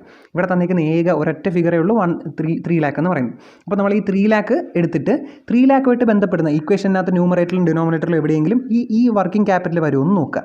വരുമെങ്കിൽ അത് വെച്ചിട്ട് വേണം നമ്മൾ സ്റ്റാർട്ട് ചെയ്ത് തുടങ്ങാൻ അല്ലേ. അടുത്ത് നോക്കിയേ, സ്റ്റോക്ക് ടേൺ ഓവർ റേഷ്യോ. നമ്മൾ normal stock turn over ratio അല്ല, ഇവർ സ്റ്റോക്ക് ടേൺ ഓവർ റേഷ്യോ ആയിട്ട് എടുക്കുന്നത് എന്താണെന്ന് തന്നിട്ടുണ്ട്. Cost of sales divided by നമ്മുടെ closing stock. Cost of sales divided by closing സ്റ്റോക്കാണ് ഇവരുടെ സ്റ്റോക്ക് ടേൺ ഓവർ റേഷ്യോ. അപ്പോൾ നമ്മൾ ഇതങ്ങ് എടുത്താൽ മതി. അതുപോലെ gross profit ratio, fixed assets turn over ratio, അതും ഓൺ സ്റ്റോക്ക് ടേൺ ഓവർ ആണ് അതും ഓൺ കോസ്റ്റ് ഓഫ് സെയിൽസ് ആണ് തന്നിരിക്കുന്നത്. നമ്മുടെ നോർമൽ ഇക്വേഷൻ അല്ല, ഓൺ കോസ്റ്റ് ഓഫ് സെയിൽസ്. അടുത്ത് നോക്കിയാൽ ഡെറ്റ് കളക്ഷൻ, നമ്മുടെ debt collection period, fixed asset to share holders fund, അതായത് fixed asset divide by share holders net worth. അടുത്ത റിസർവ് ആൻഡ് സർപ്ലസ് നമുക്ക് തന്നിട്ടുണ്ട്. നമ്മൾ എന്ത് കണ്ടുപിടിക്കാൻ പറഞ്ഞു? ബാലൻസ് ഷീറ്റ് കണ്ടുപിടിക്കാൻ പറഞ്ഞു. ഓക്കെ, നമുക്ക് കണ്ടുപിടിക്കാൻ പ്രശ്നങ്ങളൊന്നുമില്ല. അപ്പോൾ നമുക്ക് നോക്കാം. നമുക്ക് ആവശ്യമുള്ള വർക്കിങ്സ് ഒക്കെ ഇവിടെ എഴുതാം, എന്നിട്ട് നമുക്ക് ബാലൻസ് ഷീറ്റ് കൺസ്ട്രക്ട് ചെയ്യാം. ഓക്കെ, നമുക്ക് ആദ്യമേ തന്നിരിക്കുന്നത് എന്താണ്? കറണ്ട് റേഷ്യോ തന്നിട്ടുണ്ട് അല്ലേ. കറണ്ട് റേഷ്യോ എന്ന് പറഞ്ഞാൽ current assets divided by current liability. Current ratio എന്ന് പറഞ്ഞാൽ എന്താണ്? Current assets divided by current liability അല്ലേ. Current assets divided by current liability, current asset divided by current liability 0.25 ആണ് അല്ലേ. ഇതിൻ്റെ അർത്ഥം എന്താണെന്നറിയാമോ? ഇതിൻ്റെ അർത്ഥം എന്ന് പറയുന്നത് നമ്മുടെ ഈ കറണ്ട് അസറ്റ് 2.5 ആയിരിക്കും എപ്പോഴും, കറണ്ട് ലയബിലിറ്റി 1 ആയിരിക്കുമ്പോൾ. അതായത് നമ്മുടെ ഈ കറണ്ട് അസറ്റ് 2.1 ആയാൽ, നമ്മുടെ 2.5 ആയാൽ 2.5 ഡിവൈഡഡ് ബൈ 1 ആണ് എന്തെന്ന് പറയുന്നത്? നമ്മുടെ 2.5 എന്ന് പറയുന്നത് അല്ലേ. അപ്പോൾ നമുക്ക് എങ്ങനെ അസ്യൂം ചെയ്യാം? അസ്യൂം അല്ല, അതങ്ങനെയാണ്. ആ ഒരു പ്രപ്പോർഷൻ അങ്ങനെയാണ്. അതായത് നമ്മുടെ കറണ്ട് അസറ്റ് 2.5 ആയിരിക്കുമ്പോൾ നമ്മുടെ കറണ്ട് ലയബിലിറ്റി 1 ആയിരിക്കും. ഇപ്പോൾ കറണ്ട് അസറ്റ് എന്ന് പറയുന്നത് ഇതിൻ്റെ ഇരട്ടിയായി, 5 ആയി. അപ്പോൾ 2.5ൻ്റെ ഇരട്ടി 5 ആയി. അങ്ങനെയാണെങ്കിൽ കറണ്ട് ലയബിലിറ്റി എത്രയായിരിക്കും? 1ൻ്റെ ഇരട്ടി 2 ആവും. പ്രപ്പോർഷൻ മനസ്സിലായില്ലേ? അപ്പോൾ കറണ്ട് റേഷ്യോ എന്ന് പറയുന്നത് current assets divided by current ലയബിലിറ്റിയാണ്. കറണ്ട് അസറ്റ് എന്ന് പറയുന്നത് എന്താണ്? 2.5 ആയിട്ട് നമുക്ക് എടുക്കാം. കറണ്ട് ലയബിലിറ്റിയെ നമുക്ക് 1 ആയിട്ടും എടുക്കാം അല്ലേ. അപ്പം കറണ്ട് അസറ്റ് എന്ന് പറയുന്നത് 2.5 ആണെങ്കിൽ നമ്മുടെ കറണ്ട് ലയബിലിറ്റി എന്ന് പറയുന്നത് 1 ആയിരിക്കും. അപ്പോൾ current asset 2.5, current liability 1. Okay അല്ലേ. ഇനി നമ്മൾ നേരത്തെ കണക്ക് ചെയ്തപ്പോൾ ഞാൻ പറഞ്ഞായിരുന്നു, നമുക്ക് ഏതെങ്കിലും ഫിഗർ തന്നിട്ടുണ്ടെങ്കിൽ ആ ഫിഗർ ന്യൂമറേറ്ററും ഡിനോമിനേറ്ററും വരുന്ന ഏതെങ്കിലും ഇക്വേഷൻ ഉണ്ടോ നോക്കുക. ഇവിടെ വർക്കിംഗ് ക്യാപിറ്റലാണ് തന്നേക്കുന്നത്. വർക്കിംഗ് ക്യാപിറ്റൽ ന്യൂമറേറ്ററും ഡിനോമിനേറ്ററും വരുന്ന വല്ല ഇക്വേഷൻ നമ്മൾ ഇതുവരെ പഠിച്ചോ? ഒന്നും പഠിച്ചില്ല അല്ലേ. പക്ഷേ നമുക്ക് വർക്കിംഗ് ക്യാപിറ്റലിനെ പറ്റിയിട്ട് വേറൊരു കാര്യം പറയും. എന്താണെന്നറിയാമോ? കറണ്ട് അസറ്റ്സ് മൈനസ് കറണ്ട് ലയബിലിറ്റിയാണ് വർക്കിംഗ് ക്യാപിറ്റൽ എന്ന് പറയുന്നത്. ഓർമ്മയുണ്ടോ? പണ്ട് പഠിച്ചതാ, അക്കൗണ്ടൻസിയിലും കോസ്റ്റിങ്ങിലും ഒക്കെ പഠിച്ചതാ. Current assets minus current liability is equal to net working capital. Current assets minus current liability is equal to net working capital. അപ്പോൾ നമുക്ക് നോക്കാം. നമ്മുടെ കയ്യിൽ കറണ്ട് അസറ്റ് ഉണ്ട്. കറണ്ട് അസറ്റിന് വേണ്ടിയിട്ട് നമ്മുടെ അതിൻ്റെ റേഷ്യോ കണ്ടുപിടിച്ച് വെച്ചിട്ടുണ്ട് 2.5. കറണ്ട് ലയബിലിറ്റി എന്ന് പറയുന്നത് 1. അപ്പോൾ 2.5 മൈനസ് 1 ആണ് 1.5, 0. അതാണ് എന്തെന്ന് പറയുന്നത്? നമ്മുടെ വർക്കിംഗ് ക്യാപിറ്റൽ തന്നിട്ടുള്ള 3 lakh. നമ്മൾ ഇക്വേഷൻ സോൾവ് ചെയ്യുന്ന രീതിയുണ്ടോ? പല ക്വസ്റ്റ്യനിലും പല രീതിയിലാണ് നമ്മൾ ഇക്വേഷൻസ് സോൾവ് ചെയ്യുന്നത്. ഓക്കേടാ. അതായത് കറണ്ട് അസറ്റ്സ് മൈനസ് കറണ്ട് ലയബിലിറ്റിയാണ് വർക്കിംഗ് ക്യാപിറ്റൽ എന്ന് നമുക്കറിയാം. അത് 3 lakh ആണെന്ന് പറയാം. കറണ്ട് ലയബിലിറ്റിയുടെ ഫ്രാക്ഷൻ 1ഉം കറണ്ട് അസറ്റിൻ്റെ ഫ്രാക്ഷൻ 2.5 ആണ്. അപ്പോൾ അത് തമ്മിലുള്ള ഡിഫറൻസ് ആയിരിക്കും എന്ന് പറയുന്നത് വർക്കിംഗ് ക്യാപിറ്റൽ എന്ന് പറയുന്നത്. അപ്പോൾ വർക്കിംഗ് ക്യാപിറ്റലിൻ്റെ റേഷ്യോ എത്രയാണ്? 1.5. വർക്കിംഗ് ക്യാപിറ്റലിൻ്റെ പവർ 1.5 ആണ്. അപ്പം 3 lakh എന്ന് പറയുന്നത് 1.5 ആണെങ്കിൽ നമുക്ക് കറണ്ട് അസറ്റ് ആയിട്ടുള്ള 2.5 കണ്ടുപിടിക്കാം, കറണ്ട് ലയബിലിറ്റി ആയിട്ടുള്ള 1 കണ്ടുപിടിക്കാം. എങ്ങനെ കണ്ടുപിടിക്കാൻ പറ്റും? Current asset is equal to 3 lakh divided by അതിൻ്റെ പവർ 1.5 ഇൻറ്റു കറണ്ട് അസറ്റിൻ്റെ പവർ 2.5. അപ്പോൾ 5 lakh എന്ന് കിട്ടി. അതുപോലെ current liability is equal to 3 lakh divided by 1.5 into 1. Okay അല്ലടാ, ഞാൻ ഒന്നുകൂടെ പറയണോ? അതായത് കറണ്ട് അസറ്റ്സ് മൈനസ് കറണ്ട് ലയബിലിറ്റിയാണ് നമ്മുടെ എന്തെന്ന് പറയുന്നത്? വർക്കിംഗ് ക്യാപിറ്റൽ എന്ന് പറയുന്നത്. വർക്കിംഗ് ക്യാപിറ്റൽ 3 lakh തന്നിട്ടുണ്ട്. കറണ്ട് അസറ്റിൻ്റെ റേഷ്യോ നമ്മൾ 2.5 ആയിട്ടും കറണ്ട് ലയബിലിറ്റിയുടെ റേഷ്യോ അതായത് 1 ആയിട്ടും കണ്ടുപിടിച്ചു അല്ലേ. അപ്പോൾ 2.5 മൈനസ് 1 ആണ് എന്തെന്ന് പറയുന്നത്? 1.5. ഈ 1.5 ആണ് 3 lakh എന്ന് പറയുന്നത്. അപ്പം 3 lakh 1.5. അങ്ങനെയാണെങ്കിൽ 2.5 എത്ര? 1 എത്ര? 3 lakh 1.5. അങ്ങനെയാണെങ്കിൽ 2.1 എത്ര? 1 എത്ര? 3 lakh 1.5. അങ്ങനെയാണെങ്കിൽ 2.5 എത്ര? 1 എത്ര? 3 lakh 1.5. അങ്ങനെയാണെങ്കിൽ 2.5 എത്ര? 1 എത്ര? Okay, 3 lakh divided by 1.5 into 2.5 ചെയ്ത് കഴിഞ്ഞാൽ നമ്മുടെ കറണ്ട് അസറ്റ് കിട്ടി. 3 lakh ഡിവൈഡഡ് ബൈ 1.5 ഇൻറ്റു 1 ചെയ്ത് കഴിഞ്ഞാൽ നമുക്ക് കറണ്ട് ലയബിലിറ്റിയും കിട്ടി. അപ്പോൾ കറണ്ട് അസറ്റും കിട്ടി, കറണ്ട് ലയബിലിറ്റിയും കിട്ടി. എന്തൊക്കെ കിട്ടി? കറണ്ട് അസറ്റും കിട്ടി, നമ്മുടെ കറണ്ട് ലയബിലിറ്റിയും കിട്ടി. ഓക്കെ അല്ലേ. അപ്പോൾ നമ്മൾ ഒരു വർക്കിംഗ് ക്യാപിറ്റൽ വെച്ചിട്ട് കറണ്ട് അസറ്റും കണ്ടുപിടിച്ചു, കറണ്ട് ലയബിലിറ്റിയും കണ്ടുപിടിച്ചു. ഓക്കെ അല്ലടാ. അപ്പോൾ കറണ്ട് റേഷ്യോയുടെ പരിപാടി കഴിഞ്ഞു. ഇനി അടുത്ത റേഷ്യോ എന്താണെന്ന് നോക്കി. അടുത്ത റേഷ്യോ ആണ് ലിക്വിഡിറ്റി റേഷ്യോ. എന്താണ് ലിക്വിഡിറ്റി റേഷ്യോ? ലിക്വിഡ് റേഷ്യോ എന്താണെന്ന് നമുക്കറിയാം. Liquid ratio is equal to liquid assets divided by liquid liability. അല്ലെങ്കിൽ നമ്മൾ കോമൺലി യൂസ് ചെയ്യുന്നത് ഏതാണ്? Liquid assets divided by current liability. നമുക്ക് കറണ്ട് ലയബിലിറ്റി നമ്മൾ കണ്ടുപിടിച്ച് വെച്ചിട്ടുണ്ട് 2 lakh. അങ്ങനെയാണെങ്കിൽ അത് വെച്ചിട്ട് നമുക്ക് ലിക്വിഡ് അസറ്റ് എത്രയാണെന്ന് കണ്ടുപിടിക്കാം. Liquid assets divided by current liability ആണെന്ന് പറയുന്നത് 1.5 എന്ന് പറയുന്നത്.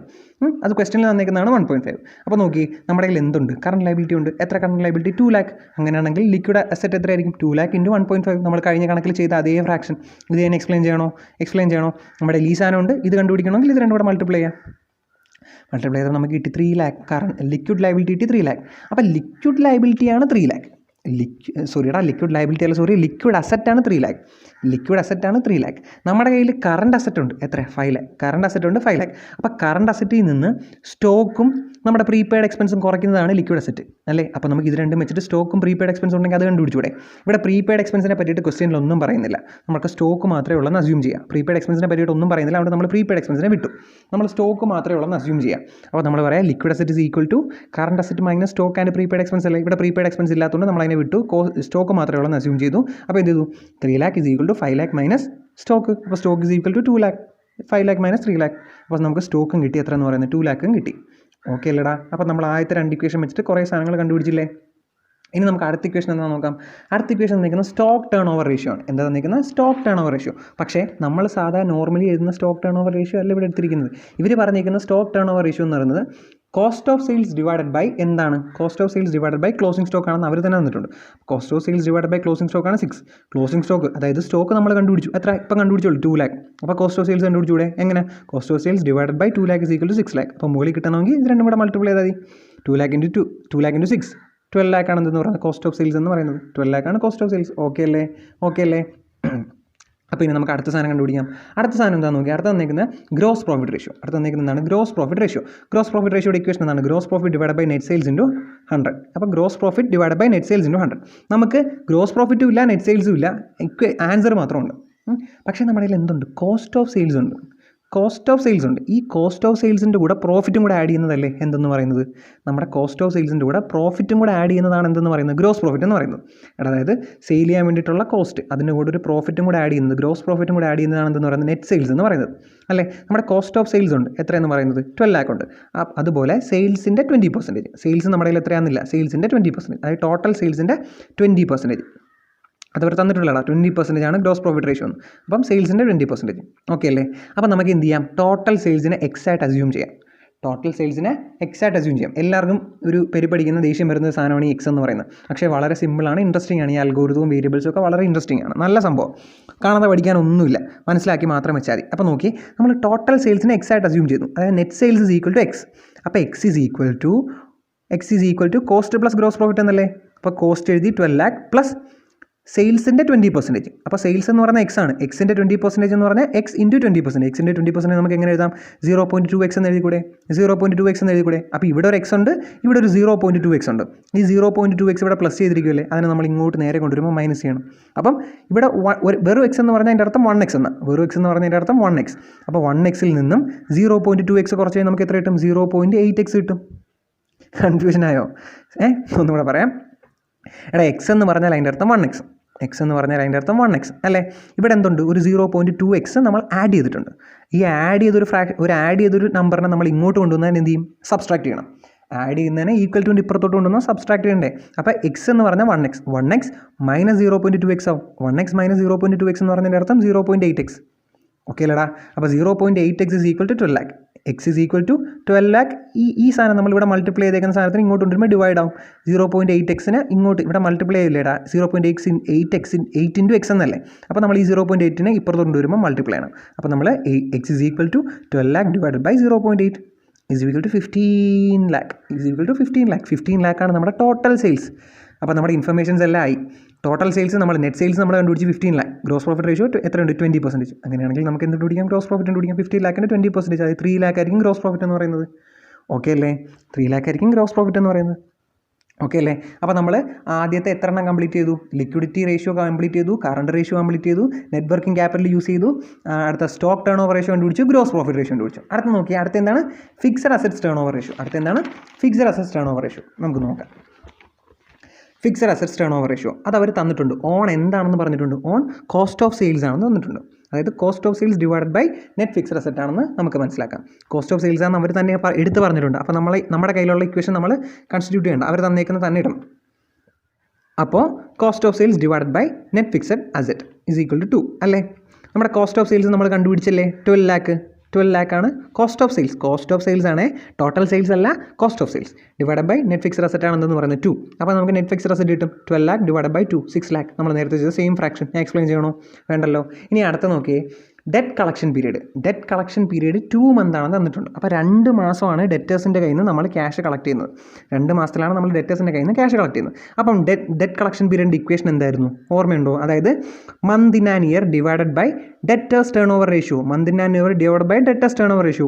ഒരു വർഷത്തിൽ എത്ര മന്ത് ഉണ്ട്? 12 months divided by debtors turn over ratio ആണ് 2. അപ്പോൾ ഡെറ്റേഴ്സ് ടേൺ ഓവർ റേഷ്യോ നമുക്ക് എങ്ങനെ കിട്ടും? ഇത് രണ്ടും കൂടെ നോക്കിയാൽ മതി. 12 ഡിവൈഡഡ് ബൈ 2. അപ്പം debtors turn over ratio is equal to 12 divided by 2, 6. Simple maths അല്ലേ. അതായത് ഏതോ ഒരു നമ്പറിനെ ഡെറ്റേഴ്സ് ടേൺ ഓവർ റേഷ്യോ കൊണ്ട് ഡിവൈഡ് ചെയ്യുമ്പോഴാണ് 2 കിട്ടുന്നത്. അപ്പോൾ നമുക്ക് ആ നമ്പർ എത്രയാണെന്ന് എങ്ങനെ കണ്ടുപിടിക്കാൻ പറ്റും? 12 divided by 2 is equal to 6. അതായത് നോക്കിയേ, 12നെ നമ്മൾ 6 കൊണ്ട് ഡിവൈഡ് ചെയ്യുമ്പോഴാണ് നമുക്ക് എന്ത് കിട്ടുന്നത്? 2 കിട്ടുന്നത്. അപ്പോൾ നമ്മൾ ഡെറ്റേഴ്സ് ടേൺ ഓവർ റേഷ്യോ കിട്ടി 6. അപ്പോൾ ഈ ഡെറ്റേഴ്സ് ടേൺ ഓവർ റേഷ്യോയുടെ ഇക്വേഷൻ എന്താണ്? Credit sales divided by average accounts receivable. ഇവിടെ ആവറേജ് എടുക്കാൻ പറ്റില്ല, കാരണം 1 ഇയറിൻ്റെ ഇൻഫർമേഷൻസ് മാത്രമല്ലേ തന്നിട്ടുള്ളൂ. ഓപ്പണിംഗും ക്ലോസിംഗും ഉണ്ടെങ്കിലല്ലേ നമുക്ക് ആവറേജ് എടുക്കാൻ പറ്റും. അപ്പോൾ 1 ഇയറിന് മാത്രമാണ് ആവറേജ് വേണ്ട, അത് നമ്മൾ വിട്ട് വെറും അക്കൗണ്ട്സ് റിസീവബിൾ എടുത്ത്. പക്ഷേ ഇവിടെ അക്കൗണ്ട്സ് റിസീവബിളായിട്ട് ഡെറ്റേഴ്സും ബിൽസ് റിസീവബിൾ എന്നാണ് നമ്മൾ പറഞ്ഞിരുന്നത്. ഇവിടെ ബിൽസ് റിസീവബിളിനെ സംബന്ധിക്കുന്ന ഒരു ഇൻഫർമേഷൻ തന്നിട്ടില്ല. അതുകൊണ്ട് നമ്മൾ ഡെറ്റേഴ്സ് മാത്രമേ ഉള്ളൂ എന്ന് സങ്കല്പിക്കുക. ഡെറ്റേഴ്സ് മാത്രമേ ഉള്ളൂ. ഓക്കെ അല്ലേ? അപ്പോൾ നോക്കിയേ, ഡെറ്റേഴ്സ് ടേൺ ഓവർ റേഷ്യോ എന്ന് പറയുന്നത് ക്രെഡിറ്റ് സെയിൽസ് ഡിവൈഡഡ് ബൈ നമ്മുടെ debtors. Credit sales divided by വെറും debtors is equal to 6. Credit sales നമ്മുടെ കയ്യിലുണ്ട്. എത്രയാണ്? 15,000. എത്രയുണ്ട്? 15,000. അപ്പോൾ നമ്മൾ 15,000 എഴുതി. ഇവിടെ 15,000 എഴുതാൻ കാരണം ഇവിടെ ക്യാഷ് സെയിൽസ് ആണോ ക്രെഡിറ്റ് സെയിൽസ് ആണോ ഒന്നും പറഞ്ഞിട്ടില്ല. അപ്പോൾ നമ്മൾ അസ്യൂം ചെയ്താണ് എല്ലാ സെയിൽസും എന്ന് പറയുന്നത് എന്താണ്? Is equal to credit sales ആണെന്ന് നമ്മൾ അസ്യൂം ചെയ്തു. അപ്പോൾ നമ്മൾ ക്രെഡിറ്റ് സെയിൽസ് ഡിവൈഡഡ് ബൈ എന്ത്? Accounts receivable is equal to 6 എന്നല്ലേ. അപ്പോൾ നമുക്ക് ഡെറ്റേഴ്സ് കണ്ടുപിടിച്ചിട്ട് എങ്ങനെ കണ്ടുപിടിക്കാം? 50,000 ഡിവൈഡ് ബൈ 6. 2,50,000 ആണ് നമ്മുടെ ഡെറ്റേഴ്സ്. 2,50,000 ആണ് നമ്മുടെ ഡെറ്റേഴ്സ്. അപ്പോൾ നമ്മൾ കുറേ ഇൻഫർമേഷൻസ് വെച്ചിട്ട് കുറേ ഐറ്റംസ് കണ്ടുപിടിച്ചു. തീരുന്നില്ല, നമ്മുടെ ഇൻഫർമേഷൻസ് ഇനിയുണ്ട്. നമുക്ക് അടുത്ത ഇൻഫർമേഷൻ നോക്കാം. എന്താ നോക്കിയേ, fixed assets to share holders net worth. Fixed asset to share holders net worth. Fixed asset divided by share holders net worth തന്നിട്ടുണ്ട് 0.8. അപ്പോൾ നോക്കി, ഫിക്സഡ് അസറ്റ് നമ്മൾ എത്രയാണെന്ന് കണ്ടുപിടിച്ച് വെച്ചിട്ടുണ്ട്. 6 lakh ആണ് നമ്മൾ കണ്ടുപിടിച്ച് വെച്ചിട്ടുണ്ട്. ഷെയർ ഹോൾഡേഴ്സ് നെറ്റ് വർത്ത് അല്ലേ കണ്ടുപിടിക്കുള്ളൂ. സിമ്പിളായിട്ട് നേരത്തെ ചെയ്ത same fraction. 6 lakh divide by 0.8, അതായത് 7,50,000 വരും എന്തെന്ന് പറയുന്നത് ഷെയർ ഹോൾഡേഴ്സ് ഡെറ്റ് എന്ന് പറയുന്നത്. അതായത് ഷെയർ ഹോൾഡറുടെ നെറ്റ് വർത്ത് എന്ന് പറയുന്നത്. ഓക്കെ അല്ലേ? ഇനി ഒരു ഇൻഫർമേഷൻ കൂടെ ഉണ്ട്, reserve and surplus to capital. Total ക്യാപിറ്റലിൻ്റെ 0.5% ആണ് എന്തെന്ന് പറയുന്നത്. 0.5 ആണ് നമ്മുടെ റിസർവ് ആൻഡ് സർപ്ലസ് എന്ന് പറയുന്നത്. അപ്പോൾ നോക്കിയേ, റിസർവ് ആൻഡ് സർപ്ലസ് ടു നമ്മുടെ ക്യാപിറ്റൽ, അതാണ് എന്തെന്ന് പറയുന്നത് 0.5 എന്ന് പറയുന്നത്. അപ്പോൾ നോക്കടാ, ഇവിടെ വെറും 0.5 എന്ന് പറഞ്ഞാൽ അതിൻ്റെ അർത്ഥം 0.5 ഡിവൈഡ് ബൈ 1 ഉണ്ടെന്നാണ്. അതായത് ഏതൊരു നമ്പറിനെ 1 കൊണ്ട് ഡിവൈഡ് ചെയ്താൽ അതേ ആൻസർ തന്നെയല്ലേ കിട്ടുന്നത്. അപ്പോൾ നമുക്ക് 0.5 എന്ത് ചെയ്യാം? 0.5 ഡിവൈഡ് ബൈ 1 എന്ന് എഴുതിക്കൂടെ? അതവിടെ നിൽക്കട്ടെ. അപ്പോൾ ഇനി നമുക്ക് എന്ത് കണ്ടുപിടിക്കണം? ഈ ക്യാപിറ്റൽ എന്ന് പറഞ്ഞാൽ അതിനകത്ത് എന്തൊക്കെ കാണും? ക്യാപിറ്റൽ എന്ന് പറയുന്നത് എന്തൊക്കെ കാണും? നമ്മുടെ ഈ റിസർവ് ആൻഡ് സർപ്ലസും നമ്മുടെ ക്യാപിറ്റലും കൂടെ കൂട്ടുന്നതായിരിക്കും എന്ത്? ഷെയർ ഹോൾഡേഴ്സ് ഫണ്ട് എന്ന് പറയുന്നത്. അതായത് നമ്മുടെ ഈ ക്യാപിറ്റലും നമ്മുടെ റിസർവ് ആൻഡ് സർപ്ലസും കൂടെ കൂടുന്നതായിരിക്കും നമ്മൾ നേരത്തെ കണ്ടുപിടിച്ച ഷെയർ ഹോൾഡേഴ്സ് നെറ്റ് വർത്ത് അല്ലേ. ഷെയർ ഹോൾഡേഴ്സ് നെറ്റ് വർത്ത് നമ്മൾ കണ്ടുപിടിച്ചു 7,50,000. അതെന്തൊക്കെയാണ്? നമ്മുടെ റിസർവ് ആൻഡ് സർപ്ലസ്, അതായത് 0.5ഉം നമ്മുടെ ക്യാപിറ്റൽ, അതായത് 1 കൂടെ കൂട്ടുന്നതായിരിക്കും അല്ലേടാ. റിസർവ് ആൻഡ് സർപ്ലസ് ആയിട്ടുള്ള 0.5ഉം ക്യാപിറ്റൽ ആയിട്ടുള്ള 1 കൂടെ കൂടുന്നതായിരിക്കും. അപ്പോൾ നമുക്ക് എന്ത് എഴുതാം? 0.5 + 1. അപ്പോൾ നമ്മൾ ഫസ്റ്റ് ചെയ്ത അതേ ഇക്വേഷൻ പോലെ വന്നില്ലേ? 7,50,000 എന്തിനായി? 0.5 + 1 ആയിട്ടുള്ള 1.5 ആയി. അങ്ങനെയാണെങ്കിൽ നമുക്ക് ഈ രണ്ടും കണ്ടുപിടിക്കാം. എങ്ങനെ കണ്ടുപിടിക്കാം? 7,50,000 ഡിവൈഡ് ബൈ 1.5 ഇൻറ്റു 0.5. അതുപോലെ 7,50,000 ഡിവൈഡ് ബൈ 1.5 ഇൻറ്റു 1. അപ്പോൾ 2,50,000 എന്നും കിട്ടും, 5 lakh എന്നും കിട്ടും ഇല്ലേ? നമ്മൾ കുറേ ഇൻഫർമേഷൻസ് കണ്ടുപിടിച്ചു. അത് വെച്ചിട്ട് നമുക്കിനി ബാലൻസ് ഷീറ്റ് പ്രിപ്പയർ ചെയ്തുകൂടെ? ബാലൻസ് ഷീറ്റ് പ്രിപ്പയർ ചെയ്യാം. അപ്പോൾ നമ്മൾ കണ്ടുപിടിച്ച ഓരോ ഐറ്റത്തിനെ നമുക്ക് പറക്കി എഴുതിയാൽ മാത്രം മതി.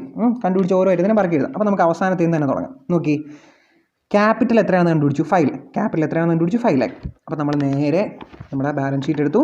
ബാലൻസ് ഷീറ്റിലെ ഷെയർ ക്യാപിറ്റൽ 5 lakh എഴുതി. റിസർവ് ആൻഡ് സർപ്ലസ് കണ്ടുപിടിച്ചു. എത്രയാണ് റിസർവ് ആൻഡ് സർപ്ലസ്? 2,50,000. അപ്പോൾ നമ്മൾ റിസർവ് ആൻഡ് സർപ്ലസ് എഴുതി, 2,50,000 അതും എഴുതി. ഓക്കെ അല്ലേ? ഇനി നമ്മൾ കണ്ടുപിടിച്ചത് എന്താണ്? ഇനി അതിനു മുമ്പ് കണ്ടുപിടിച്ചത് ഷെയർ ഹോൾഡേഴ്സ് നെറ്റ് വർത്ത് 7,50,000 എന്ന് കണ്ടുപിടിച്ചു അല്ലേ? അതാണ് നമ്മൾ ഈ 2,50,000 5 lakh കൂടെ കൂട്ടുന്നത്. അപ്പോൾ അതെവിടെ എഴുതണ്ട. ഇനി അതിന് മുമ്പ് നമ്മൾ എന്ത് കണ്ടുപിടിച്ചു? ഡെറ്റേഴ്സ് കണ്ടുപിടിച്ചില്ലേ? ഡെറ്റേഴ്സ് ടേൺ ഓവർ റേഷ്യോ ഒക്കെ വെച്ചിട്ട് നമ്മൾ ഡെറ്റേഴ്സ് കണ്ടുപിടിച്ചു. ആവറേജ് കളക്ഷൻ പീരീഡ് ഒക്കെ വെച്ച് ഡെറ്റേഴ്സ് കണ്ടുപിടിച്ചു. എത്ര? 2,50,000. അപ്പോൾ നമുക്ക് ഡെറ്റേഴ്സ് എഴുതി കൂടെ? ഡെറ്റേഴ്സ് എഴുതാം. അസറ്റ് സൈഡിൽ ഡെറ്റേഴ്സ് എഴുതി 2,50,000 അത് നമ്മൾ എഴുതി. ഇനി നമ്മൾ കണ്ടുപിടിച്ചത് എന്താണ്? നെറ്റ് ഫിക്സഡ് അസറ്റ് കണ്ടുപിടിച്ചില്ലേ? നെറ്റ് ഫിക്സഡ് അസറ്റ് 6 lakh എന്ന് കണ്ടുപിടിച്ചില്ലേ? അപ്പോൾ നമുക്ക് എഴുതാം ഫിക്സഡ് അസറ്റ് 6 lakh അത് നമ്മൾ എഴുതി. Fixed asset fixed asset 6 lakh നമ്മൾ അതും എഴുതി. ഇനി അടുത്ത നമ്മൾ കണ്ടുപിടിച്ചത് എന്താണെന്ന് നോക്കിയേ. അടുത്ത നമ്മൾ കണ്ടുപിടിച്ചത് ഗ്രോസ് പ്രോഫിറ്റ് കണ്ടുപിടിച്ചു. ഗ്രോസ് പ്രോഫിറ്റ് ബാലൻസ് ഷീറ്റിൽ എവിടെയെങ്കിലും എഴുതണോ? വേണ്ട. അതുകൊണ്ട് നമ്മൾ അവനെ വിട്ടു. കോസ്റ്റ് ഓഫ് സെയിൽസ് കണ്ടുപിടിച്ചു. ടോട്ടൽ സെയിൽസും കണ്ടുപിടിച്ചു. അത് നമ്മുടെ ബാലൻസ് ഷീറ്റുമായിട്ട് ഒരു ബന്ധമില്ല, അതുകൊണ്ട് അതും എഴുതണ്ട. അത് നമ്മൾ വിട്ടു. അതിന് മുമ്പ് നമ്മൾ സ്റ്റോക്ക് കണ്ടുപിടിച്ചില്ലേ? സ്റ്റോക്ക് കണ്ടുപിടിച്ചു 2 lakh അല്ലേ? അപ്പോൾ നമ്മൾ സ്റ്റോക്ക് എഴുതും 2 lakh. അതാണ് സ്റ്റോക്ക് എഴുതി 2 lakh. ഓക്കെ, സ്റ്റോക്ക് എഴുതി 2 lakh. ഇനി നമ്മൾ എന്തോ കണ്ടുപിടിച്ചാൽ ഇനി വേറെ എന്തെങ്കിലും കണ്ടുപിടിച്ചിട്ടുണ്ടോ? സ്റ്റോക്ക് കണ്ടുപിടിച്ചു. നമ്മുടെ നോക്കി കറണ്ട് അസറ്റ് 5 lakh കണ്ടുപിടിച്ചു. കറണ്ട് ലൈബിലിറ്റി 2 lakh കണ്ടുപിടിച്ചു. കറണ്ട് അസറ്റ് 5 lakh കണ്ടുപിടിച്ചു. കറണ്ട് ലൈബിലിറ്റി 2 lakh കണ്ടുപിടിച്ചു. അപ്പോൾ നമുക്ക് നോക്കാം. Current asset 5 lakh current liability 2 lakh ആണോ എന്ന് നമുക്ക് നോക്കാം. നോക്കിയേ, കറണ്ട് അസറ്റിനകത്ത് എന്തൊക്കെ വരും? കറണ്ട് അസറ്റിനകത്ത് വരുന്ന ഐറ്റംസ് ആണ് സ്റ്റോക്ക്, ഡെറ്റേഴ്സ്. ഈ 2 ഐറ്റം മാത്രമേ നമുക്ക് ഇതുവരെ ഉള്ളൂ അല്ലേടാ? സ്റ്റോക്കും ഡെറ്റേഴ്സും മാത്രമല്ല കറണ്ട് അസറ്റിൽ നമ്മുടെ ഇപ്പോഴേ ഉള്ളൂ. അത് എത്രയാണ് നമ്മൾ കണ്ടുപിടിച്ചു? 5 lakh ആണെന്ന് കണ്ടുപിടിച്ചു. ആ 5 lakh നമ്മുടെ സ്റ്റോക്കും നമ്മുടെ ഈ ഡെറ്റേഴ്സും കൂടെ കൂട്ടുമ്പോൾ എന്ത് കിട്ടണമായിരുന്നു? 5 lakh കിട്ടണമായിരുന്നു. പക്ഷേ നമുക്ക് എത്ര കിട്ടും? 2 lakh 2,50,000 കൂടെ കൂട്ടുമ്പോൾ എത്ര കിട്ടും? 4,50,000 മാത്രമേ കിട്ടൂ. അപ്പോൾ ഒരു 50,000 കുറവുണ്ട്. അതിന് നമ്മൾ എന്തെന്ന് എഴുതും? ക്യാഷ് എന്ന് എഴുതും. ബാലൻസിങ് ഫിഗർ, അസറ്റ് സൈഡിലെ ബാലൻസിങ് ഫിഗർ നമ്മൾ എന്തെന്ന് എഴുതി? ക്യാഷ് എന്ന് എഴുതി. ഓക്കെ അല്ലേ? അപ്പോൾ ഈ സൈഡ് ബാലൻസ് ചെയ്തപ്പോൾ നമുക്ക് ഫുൾ ഫിഗറും ഇതല്ലാതെ വേറൊരു ഇൻഫർമേഷനും അസറ്റ് സൈഡിനെ പറ്റിയിട്ടില്ല. അപ്പോൾ നമ്മളത് ബാലൻസ് ചെയ്യുന്നു. 6, 2 അപ്പോൾ 8 lakh, 7, 8, 9, 10, 10,50,000, 11 ലക്ഷം. അപ്പോൾ 11 lakh എന്ന് നമ്മൾ അസറ്റ് സൈഡ് എഴുതി. ഇനി നമ്മൾ നേരെ ലയബിലിറ്റി സൈഡിലോട്ട് പോയേ. ലയബിലിറ്റി സൈഡിൽ നമ്മൾ പറഞ്ഞു എന്ത്? കറണ്ട് ലയബിലിറ്റി എന്ന് പറഞ്ഞാൽ 2 lakh ആണ്. കറണ്ട് ലയബിലിറ്റി എന്ന് പറഞ്ഞാൽ 2 lakh ആണ്. നിങ്ങൾ നോക്കിയേ കറണ്ട് ലയബിലിറ്റി 2 lakh ഉണ്ടോയെന്ന്. കറണ്ട് ലയബിലിറ്റി നമ്മൾ 2 lakh ഇവിടെ എഴുതി. കറണ്ട് ലയബിലിറ്റി 2 lakh എഴുതി. നമ്മൾ ഇവിടെ 11 lakh വന്നാൽ ഇവിടെ എന്ത് തന്നെ വരും? 11 lakh തന്നെ വരും. അപ്പോൾ നമ്മൾ ആ 11 lakh എഴുതി. കറണ്ട് അസറ്റ് വെച്ചിട്ടാണ് നമ്മൾ ഈ സൈഡ് ബാലൻസ് ചെയ്ത്. കറണ്ട് ലയബിലിറ്റി നോക്കിയപ്പോൾ കറണ്ട് ലയബിലിറ്റി 2 lakh നമ്മൾ എഴുതി. ഓക്കെ അല്ലേ? അപ്പോൾ ഈ സൈഡ് ബാലൻസ് ചെയ്തേ 5 lakh, 2,50,000, 2,50,000. അപ്പോൾ എത്ര എൻ്റെ ഒരു കുറവുണ്ട്? 11 lakh ആവാൻ ഒരു 1,50,000 കുറവുണ്ട്. അതിന് നമുക്ക് എന്തെന്ന് എഴുതാം? ലോങ് ടേം ബോറോവിങ്സ് എന്ന് എഴുതാം. കാരണം വേറെ എഴുതാനൊന്നുമില്ല. നമ്മുടെ ഷെയർ ക്യാപിറ്റലുണ്ട്, റിസർവ് ആൻഡ് സർപ്ലസ് ഉണ്ട്, കറണ്ട് ലയബിലിറ്റീസ് ഉണ്ട്. കറണ്ട് ലയബിലിറ്റി ഇല്ലേ? കറണ്ട് ലയബിലിറ്റി ഉണ്ടെങ്കിൽ നമ്മുടെ long term liability, long term borrowings എന്നും പറഞ്ഞിട്ട് ബാക്കി 1,50,000 എഴുതുക. ബാലൻസ് ഷീറ്റ് കംപ്ലീറ്റ് ആയി. ഓക്കെ അല്ലേ? അപ്പോൾ നമ്മൾ ഇവിടെ ഈ ഒരു റേഷ്യോസൊക്കെ ചെയ്യാൻ വേണ്ടിയിട്ട് നമ്മുടെ എന്തൊക്കെ വേണം? റേഷ്യോസ് മൊത്തം നമ്മൾ അറിഞ്ഞിരിക്കണം. ബേസിക് ആയിട്ടുള്ള ഫ്രാക്ഷൻ്റെയും ഡെസിമൽസിൻ്റെയും ഒക്കെ കാൽക്കുലേഷൻസും മൾട്ടിപ്ലിക്കേഷനും ഡിവിഷനും അഡീഷനും ഒക്കെ നമ്മൾ അറിഞ്ഞിരിക്കണം. പിന്നെ വേരിയബിൾസും ഓൾജിബ്രയും നമ്മൾ അറിഞ്ഞിരിക്കണം. എക്സും വൈ അങ്ങോട്ടും ഇങ്ങോട്ടും തിരിക്കാനുള്ള കാര്യങ്ങൾ നമ്മൾ അറിഞ്ഞിരിക്കണം. പിന്നെ ബേസിക് ആയിട്ട് നമ്മുടെ ബാലൻസ് ഷീറ്റിൽ വരുന്ന ഐറ്റംസ് എന്താണെന്ന് നമ്മൾ അറിഞ്ഞിരിക്കണം. ഓക്കെ അല്ലേ? അപ്പോൾ എനിക്ക് തോന്നുന്നു വീഡിയോ കുറച്ച് ലെങ്തി ആയിപ്പോയെന്ന്. ഇല്ലെങ്കിലും കുഴപ്പമില്ല, നമുക്ക് 3 ക്വസ്റ്റ്യനെങ്കിലും നമ്മൾ ചെയ്തില്ലേ? അപ്പോൾ ഇത് മതി. നിങ്ങൾ ബാക്കിയുള്ള ക്വസ്റ്റ്യൻസ് സ്വന്തമായിട്ട് ചെയ്ത് നോക്കുക. നമുക്ക് അടുത്ത ക്ലാസ്സിൽ ഫണ്ട് ഫ്ലോ സ്റ്റേറ്റ്മെൻറ്റ് പഠിക്കാം. ഞാൻ നോട്ട് താഴെ ഡിസ്ക്രിപ്ഷൻ ബോക്സിൽ കൊടുക്കുന്നതായിരിക്കും. അപ്പോൾ ഈ വീഡിയോസ് നിങ്ങൾക്ക് എന്തെങ്കിലും ബെനിഫിഷ്യൽ ആണെന്ന് തോന്നുകയാണെങ്കിൽ ഉറപ്പായിട്ട് നിങ്ങളുടെ ഫ്രണ്ട്സിനെ റെക്കമെൻഡ് ചെയ്യുക. ഈ ഫാമിലി വളർത്തുക എന്നുള്ളത് നിങ്ങളുടെ കൂടി റെസ്പോൺസിബിലിറ്റി ആയിട്ട് കാണുക. അപ്പോൾ നമുക്ക് അടുത്ത വീഡിയോയിൽ കാണാം.